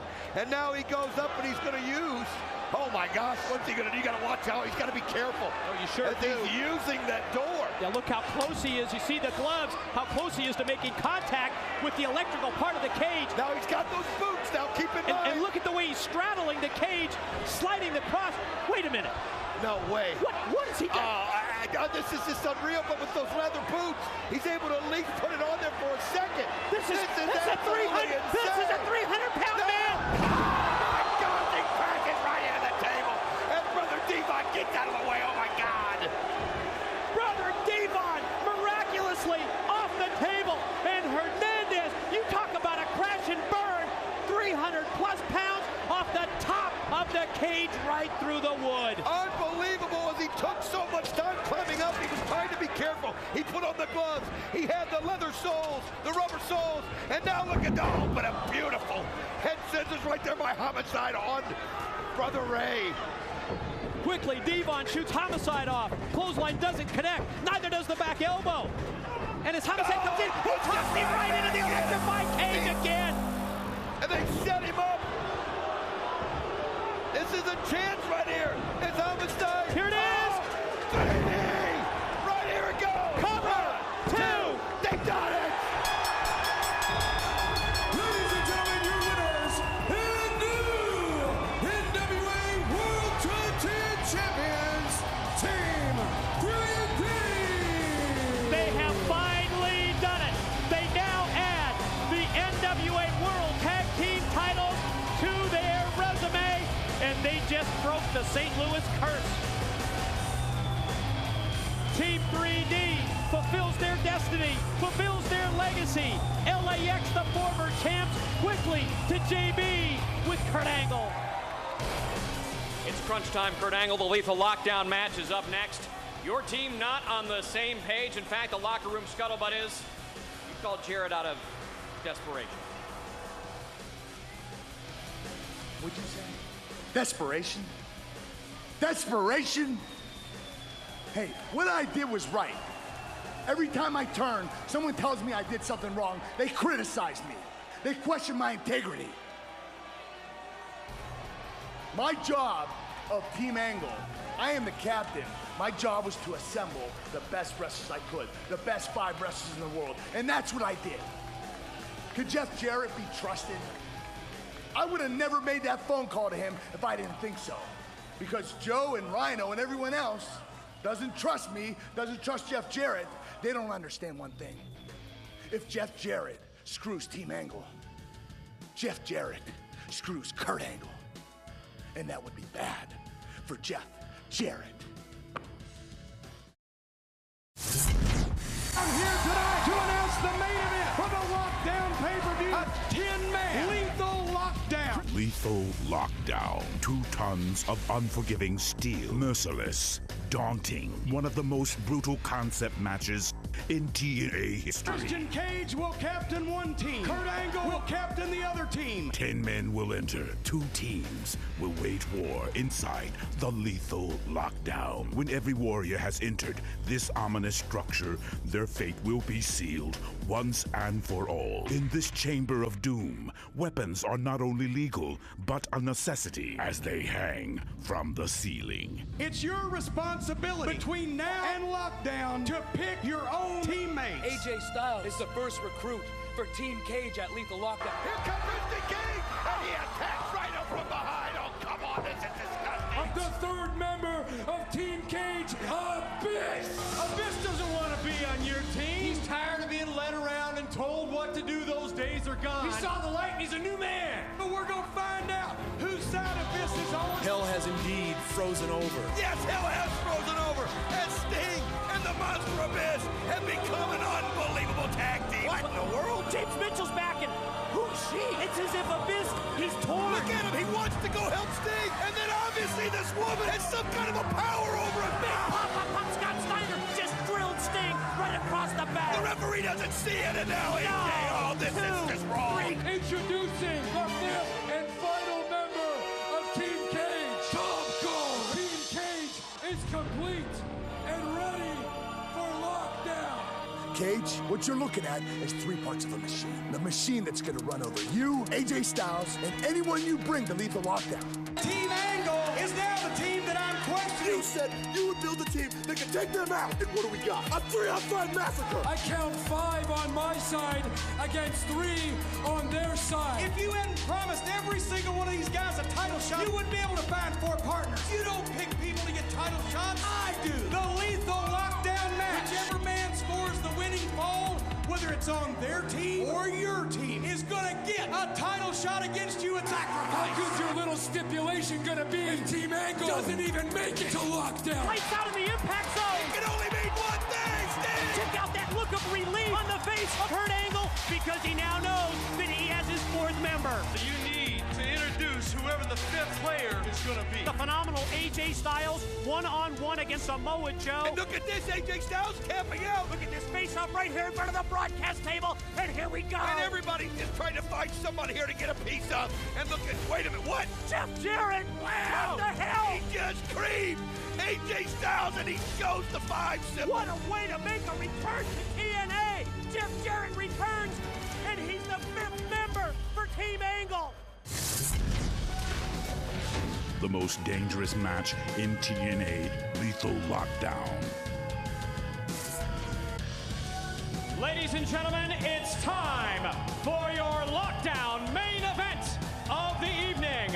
At this time, please allow me to introduce the keeper of the cage, the man that will hold the key, a true legend in professional wrestling from the great state of Missouri. He is an 8-time NWA World Heavyweight Champion, the legendary Harley Race. Oh, you talk about the great names in St. Louis wrestling history. Harley Race is right up there with Lou Thez, with Dick the Bruiser, with Pat O'Connor, and so many more of the greats. Harley Race beat Ric Flair, 1983, right here in St. Louis to win one of those 8 NWA World Heavyweight titles. In the Lethal Lockdown match, 2 men will begin, one from each team for a 5-minute period, and then in 2-minute intervals, a new man from each team will enter the 6 sides of steel. So, ladies and gentlemen, let the Lethal Lockdown begin. Introducing the first entrant representing Team Christian Cage from Gainesville, Georgia, weighing at 218 pounds, the phenomenal AJ Styles. Interesting strategy on the part of Team Cage. Captain Christian Cage has obviously made the selection to have the phenomenal AJ Styles kick it off for his team. Remember, the first 2 wrestlers will compete for 5 minutes, then the other wrestlers will come out in intervals of 2 minutes.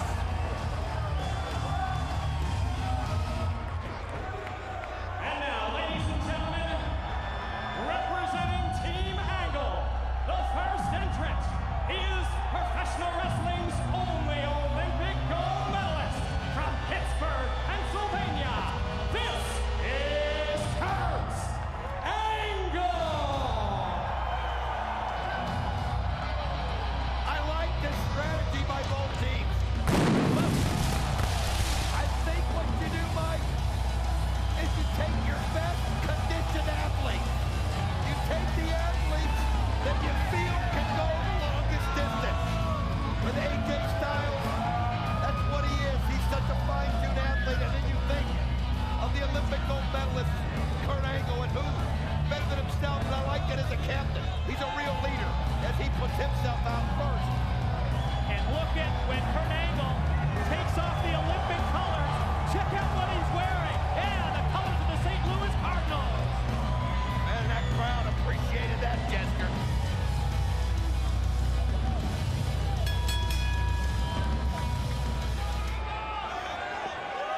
And here we go, the opening 5 minutes. Kurt Angle, the phenomenal AJ Styles, and we are underway in our Lethal Lockdown matchup. This is such a unique match, Mike, because pinfalls and submissions don't mean anything. You might do it to your opponent just to kind of rub it in his face and let him know you can do it at any time. But it doesn't matter because until they get all 10 in. Now that's the key. Right. They're going to stay out there until all 10 get in. And then the ceiling lowers. Yeah, and then, and only then, after the ceiling lowers, after the weapons come into play, then pinfalls, then submission obviously become of the utmost importance, because only after all 10 are in the ring and the cage lowers with those weapons attached, that's when Lethal Lockdown really gets kicked off. Now you think about how that small that cage seemed when you had Brother Ray and Brother Devon and LAX in there. Throw 6 more men and weapons involved, and I mean, you better have eyes in the back of your head. I mean, you've got to, especially when it gets into the numbers advantage, and that's another thing to consider. I mean, Jeff Jarrett, it looked like this past Thursday on Impact, had given that numbers edge to Team Angle, but not the case. Jim Cornette reversing that decision earlier tonight, and as a result, Team Angle will be fighting Don at a disadvantage until all 10 men come into play. I mean, it's just so long that you've got to stay in. You know for a simple fact that, I mean, think about it, every 2 minutes for the next 8, so that's 16, 21 minutes at least that Kurt Angle and AJ Styles have to be out in that ring. if my adding is right. Oh, you're right on the money. No question about that as we see Angle connect with the backbreaker to the phenomenal AJ Styles. And keep this in the back of your mind. The winner of this match, whoever scores the pin, whoever gets the submission victory, whether it's a member of Team Christian Cage or Team Kurt Angle, that particular wrestler gets the NWA World Heavyweight Championship title shot next month at our Sacrifice pay-per-view. What agility by Styles. Lands on his feet and just caught a vicious right hand to the side of the head of Angle. Oh, wow, look at that. Kurt caught him right in mid-move. He just went to the well one time too often, and now he just nonchalantly, though, right there by Kurt Angle. That's sending a message. He knows that AJ Styles is going to be there a long time, so he just wants to toy with him here. Just inflict a little damage, one shot after another, and you can see he caught him right because AJ just writhing in pain. Body slam, drops Styles right on his back. Angle follow-up, European uppercut rocks the head of AJ Styles. Sets him right back up into the corner. Now going to shoot him off diagonally and does. Back first into the turnbuckles, but then Angle charged right in, and you can see him holding the top of his head as Kurt Angle went right through those ring ropes and hit that corner post. Well, that's just the problem that you have when you go at it full steam like that. If you don't connect with your target, there's only one thing that's going to stop you, and that's the cage. And you can see that it cost Kurt Angle as he just caught it right flat on top of the head, and that gives AJ Styles the advantage he needs. A nice shot right there with the elbow by AJ Styles. I saw that countdown clock on your screen earlier. Ladies and gentlemen, we are under 2 minutes until the third competitor hits the ring, 1:45, until we see who is next. And of course, at that point, we know it's going to be a member of Team Cage. Well, Jim Cornette reversed it because last Thursday when Jeff Jarrett won the match by coming in with Team Angle, but he used the guitar on AJ Styles. So Jim Cornette, and I think that's just that past history that he had with Jeff Jarrett. He felt he had to do something, and all that's done is plant the seeds of doubt in the rest of the members of Team Angle. Don't see this very often. Kurt Angle on the defensive here. AJ Styles in total control, wrenching and cranking on the head and neck of the Olympic gold medalist, who tries to get back up to his feet. I mean, what kind of strategy do you employ if you're AJ Styles? You got to do whatever you can that can keep you grounded also, and try to take the air out. Wow, nice shot by AJ as he realized that Kurt Angle just didn't have enough into him after he held on to his neck for so long and just levels. I think the key, what's in the back of AJ Styles' mind is surviving at least the 5 minutes, but you have to admit he's thriving here against Kurt Angle because in the back of Styles' mind he knows that it's going to be the advantage to Team Cage with the third member who comes out in less than a minute. I know it's not often you say it, especially with a gold medalist in the ring, but AJ Styles might be the best athlete out of all 10 of these. I don't know that anybody would dispute that. Under 30 seconds, AJ, you can see he's got that case of the rabbit ears here, communicating with the ringside fans as Angle just took him high overhead and powered him right down to the mat. Great Olympic move, style. Too. When you look at the time left, that's what Kurt Angle needs to do because he knows for the next 2 minutes it's going to be 2-on-1, and you got to try to take AJ Styles out of it if you can. And I'm not even sure that Angle, I'm sure he's got that clock in his head, but I'm not even sure he realizes just how close he was to being outnumbered. Now we knew it was going to be a member of Team Cage, and he sends the 6'8", 350-pound out-of-control monster Abyss towards the ring to give his team the numbers game. As soon as he enters the 6 sides, yes, it's going to be advantage 2-1 for Team Cage. It's now Abyss and Styles against Kurt Angle. And look at Kurt Angle just going right after Abyss. And Abyss is somebody, to me, that's a wild card in this match. I mean, he's just so frustrated with what's going on, the blackmail that James Mitchell's using against him. And he's going to take it out right there on Kurt Angle. And man, alive.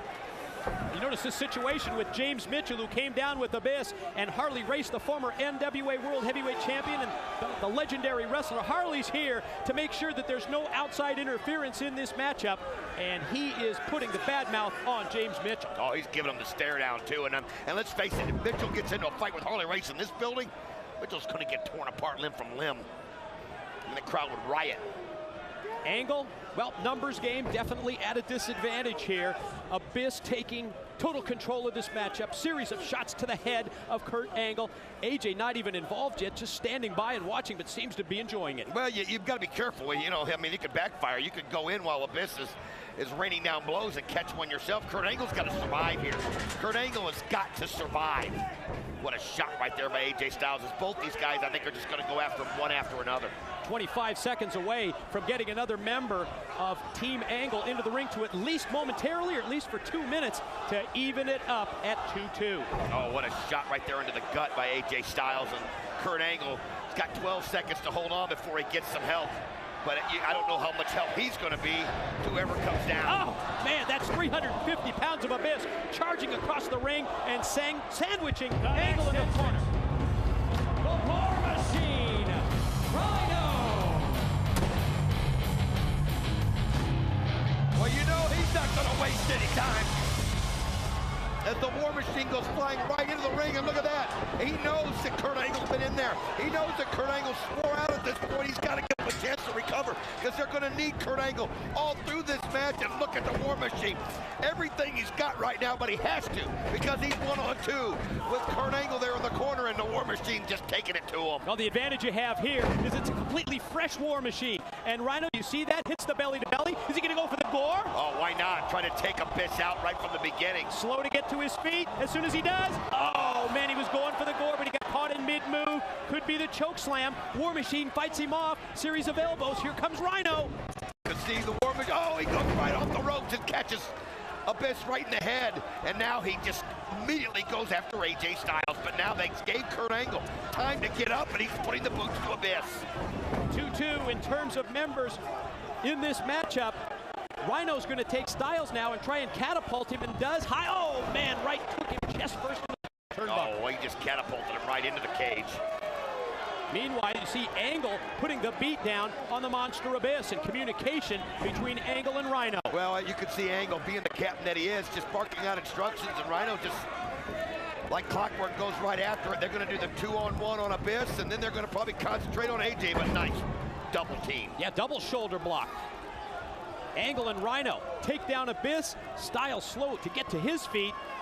And Team Angle finally has turned this thing around in their favor. Again, no pinfalls, no submissions until all 10 men in the match. But if you think about how important those first 21 minutes are, Don, in determining who eventually will get that pin or submission. Who's next to give the advantage to Team Cage? AJ Styles busted open.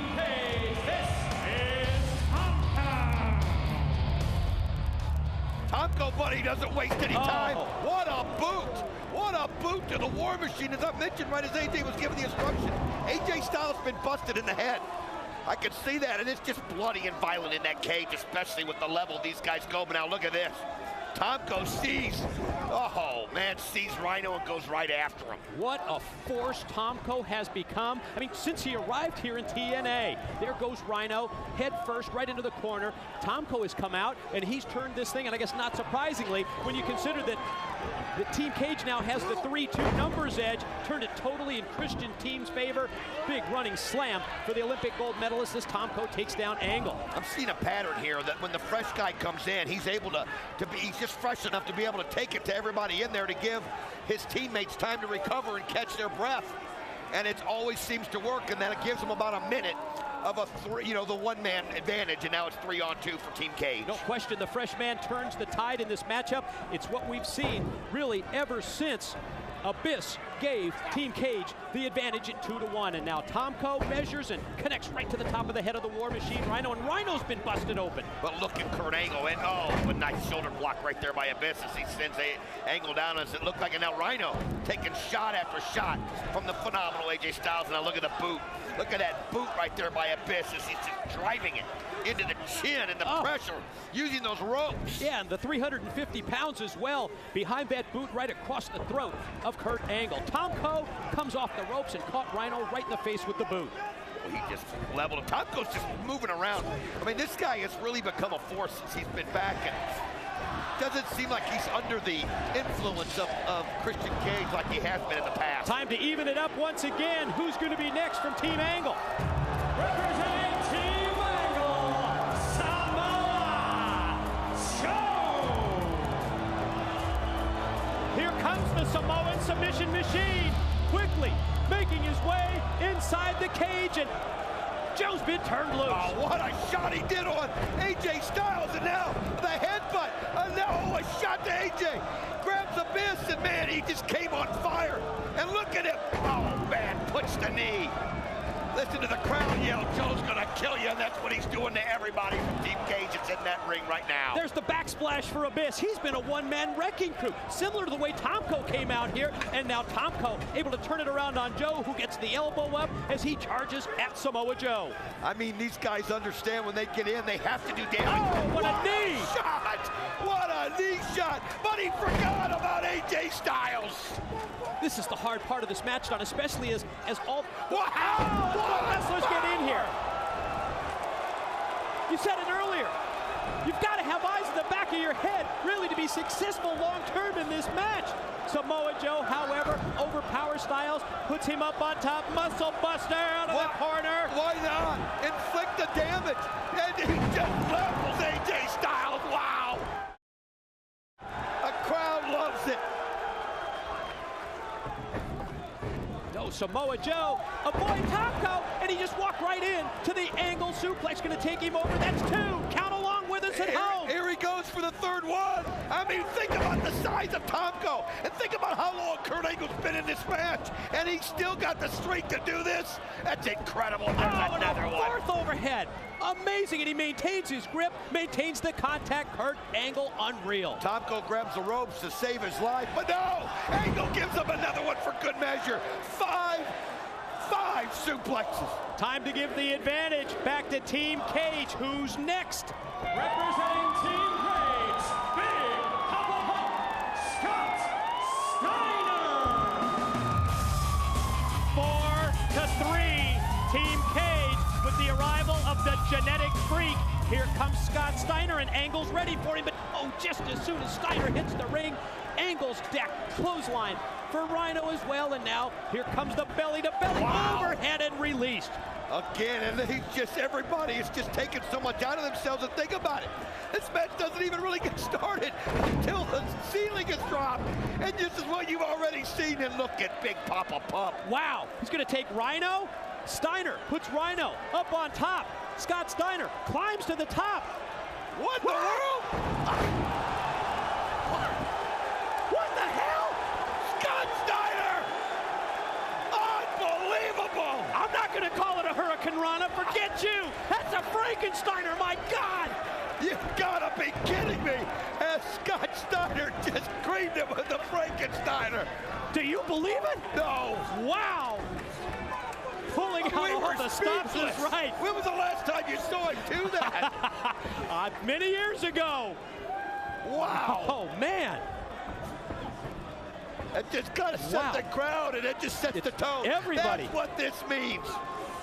Let's see if we can see that again. Oh, I'd love to. I don't mean, know you talk that you about get to see that much. Catching me by surprise and catching all of us off guard.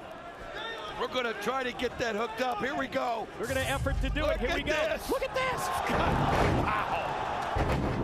Oh, that's no X Division wrestler. My God, that's the genetic freak who just connected with the Frankensteiner. And look at Joe, and wow, what a kick to the back of Abyss's head. And Samoa Joe, but I just saw Steiner rake the eyes of Angle, and Tomko crashes the back of Joe. We're doing our best to call all the action here. Good luck. Time to even it up. Who's next from Team Angle? Representing Team Angle, this is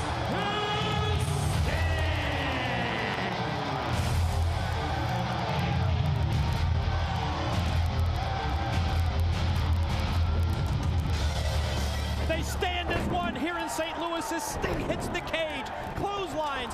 Look at Sting on fire. Abyss misses.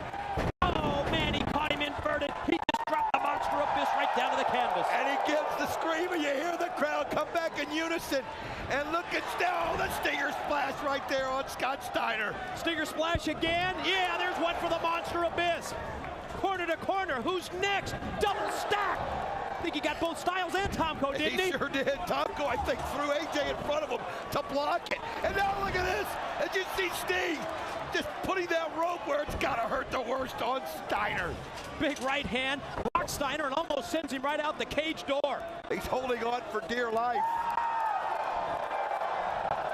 Wow, what an entrance by Sting, and what a way to turn the match up in the favor of Team Angle. You can see now up top of the cage, and now everybody's going up. This is just absolutely crazy. The pyramid up on top. Unreal.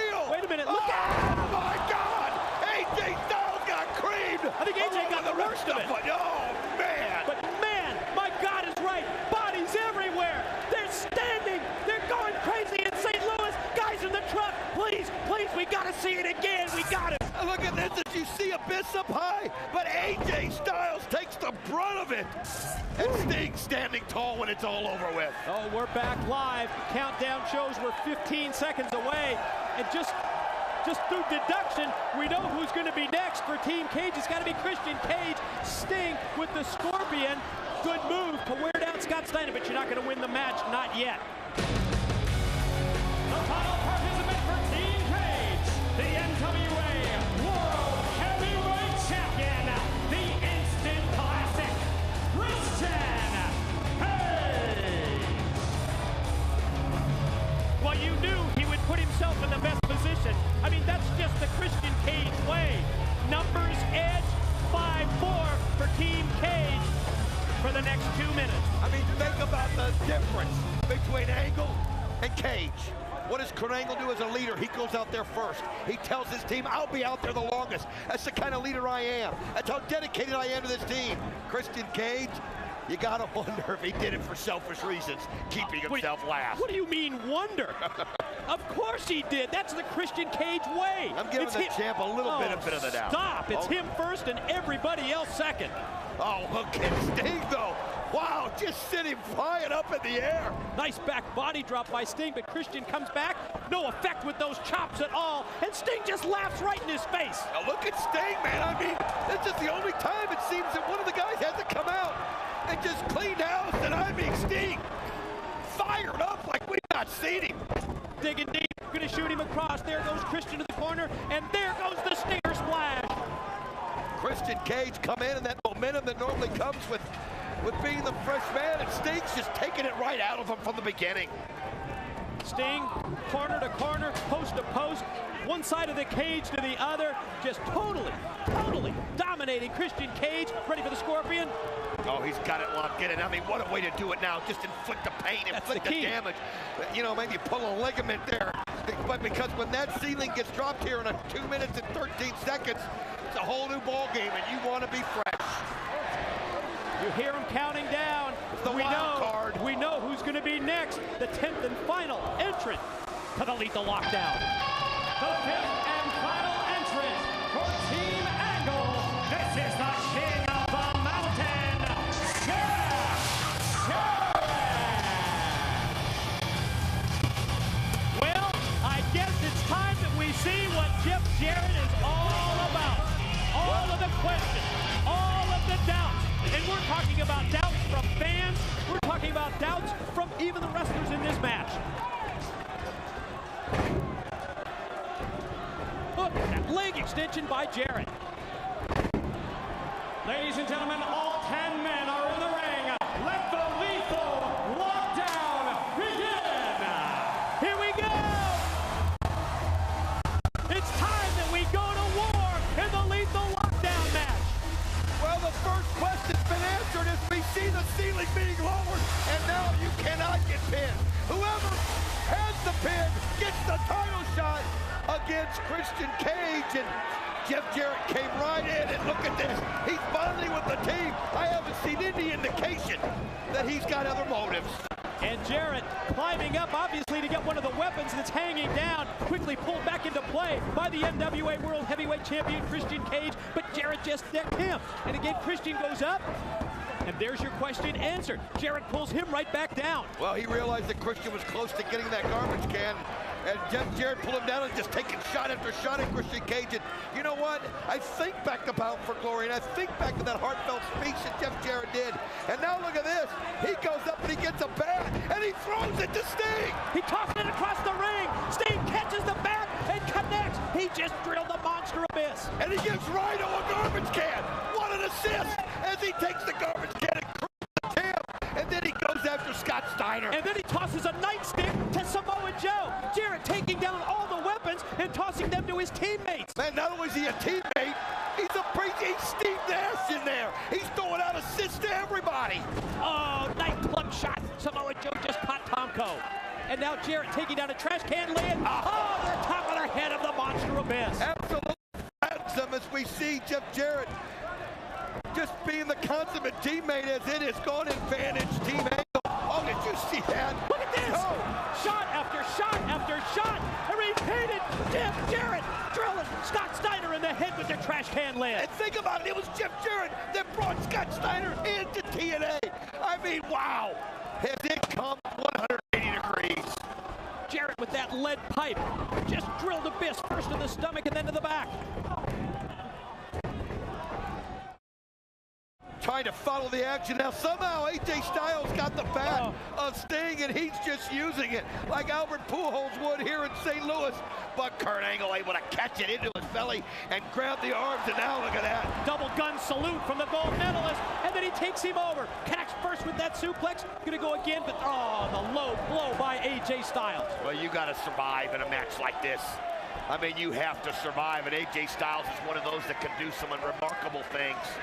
Oh, wait a minute. What's AJ Styles doing? What on earth? What the hell? AJ Styles going to the top of the cage. This man is absolutely incredible. And Kurt Angle still hurting from that crotch shot that he got. But look at Kurt Angle. He's going right up there after him. Yeah, Angle trying to dig down deep, trying to gut it out and get up to the top of the cage as well. And both men now are up on the roof, high above the ring. Angle and AJ Styles on the roof of the Lethal Lockdown cage. I mean, look at this. Abyss has got 2 bags of tacks. I know that's what's in there. I saw that in his hands. And look at, oh my God, the danger of AJ Styles and Angle as they're so high up here in the family arena. This is just crazy, Mike. What an incredible camera shot that is. And you can see just how careful that Angle's being. Harley Race just applied the knockout blow to James Mitchell here around the ringside area. Well, he saw him hand those back attacks in, and it just took him a little time to get over there, but he sure made it pay off. Look at Tonko and Joe up top as they're smashing each other. As Angle and AJ Styles are having to be very careful with where they're at up there. Oh my, your heart stops. And like the kind of, oh well, man. Oh man, what a bad landing by Samoa Joe. And again, we're trying to keep our eyes on the cage. What's going on inside the cage? It's unbelievable. He just gored him right out the door. He just gored him right out of the cage. Unbelievable. I mean, the chain from the cage went flying. It hit Stevie right here. The chain hit Stevie, who takes care of us. Unreal. Look at those guys on top. This is so Wait a minute. He's got a chair. Oh, he crushes Angle with it. The battle. But oh, there goes Rhino right out to the floor. Courtesy of Big Papa Pump Scott Steiner. Well, there's no chain to hold it up. Look out. Oh, my God. Right here at the table. There goes Rhino face first right in the broadcast position. Steiner's picked up a championship belt. He's got the NWA World Title belt in his hand. Did you see Joe? Suicide dive right through Mike. Unreal. But then Steiner with the championship belt to the back of the head of Samoa Joe. My God, bodies laid out all over the building here in St. Louis. It's just a war zone right now. It's an absolute war zone. It's Joe right for the table. Look at the tacks in the hands of Abyss. And don't forget, Angle and AJ are up top. The thousands and thousands of tacks. Look out, Rhino right here as well. We're going to we'll try and keep our eyes on everything that's going on. We got wrestlers right here battling the table. Here comes Tonko. Right on the table. Tonko got it. Rhino's busted open. Into the rail goes Rhino from Steiner. Don't forget, Angle and AJ are busted up top after chair shots. And look at Sting and Jarrett with a double team. Double shot! Christian Cage goes back first into the thumbtacks. My God! Unreal. Look at Christian Cage's face. And we got to be careful. We got Joe and Steiner and Tom going right all right in front of us. Oh, no. Abyss, wind up, black hole slam by Abyss on Jarrett. Wait a minute, look up top, too. On their feet again. It's AJ. Styles and Angle fighting tooth and nail on the top, on the roof of the cage. Samoa Joe's choking out Tonko. Oh, no. Right look at AJ Styles. Look out. AJ, look out. Oh, my God.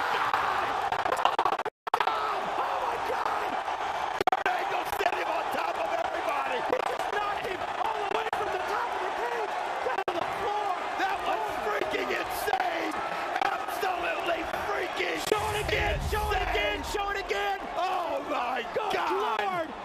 a landing! We're back live. Angle's up on the roof. It's Abyss, Jarrett, Cage, Sting in the ring. The rest of the competitors are laid out, knocked out on the floor. Keep in mind, there hasn't been a pin yet or a submission. We're trying to follow. You see Abyss with another bag of tacks in his hands. Oh no! He's got the bag, and he's gonna dump out thousands more. Look at that! He put him in the guitar. What? Oh no! He's loading up the guitar with the tacks. He's loading it up.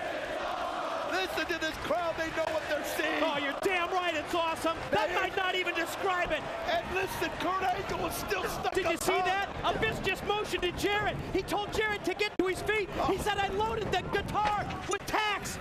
Oh man, there's Sting. Oh no. What's he gonna do? No, oh, no, Jarrett. Don't do it, Jarrett. Don't do it. What's he doing? He's moving him away. You smashed him with tacks. The tacks. The thousands of tacks go flying everywhere. Jarrett can get the pin. Look at him pointing at Sting again. He's pointing at Sting. He told Sting, cover him.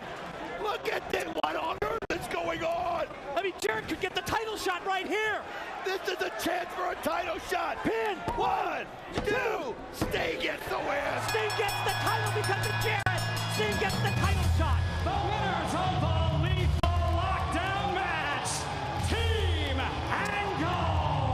This is unreal. Why would Jarrett take the pin? What's he trying to prove? Has he turned over a new leaf? I don't know that Sting believes it, but he took the pin.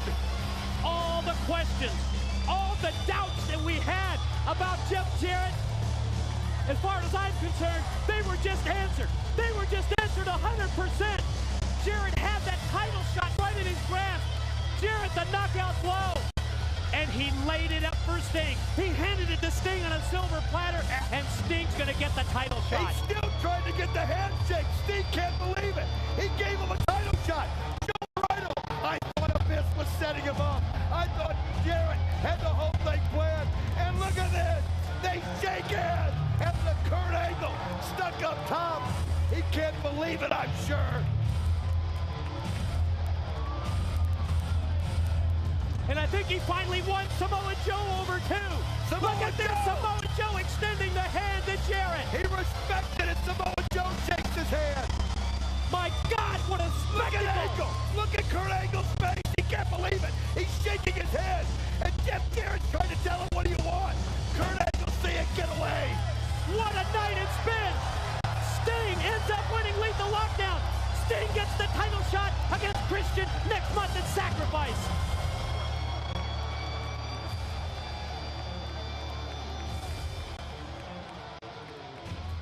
This has been a presentation of TNA Entertainment.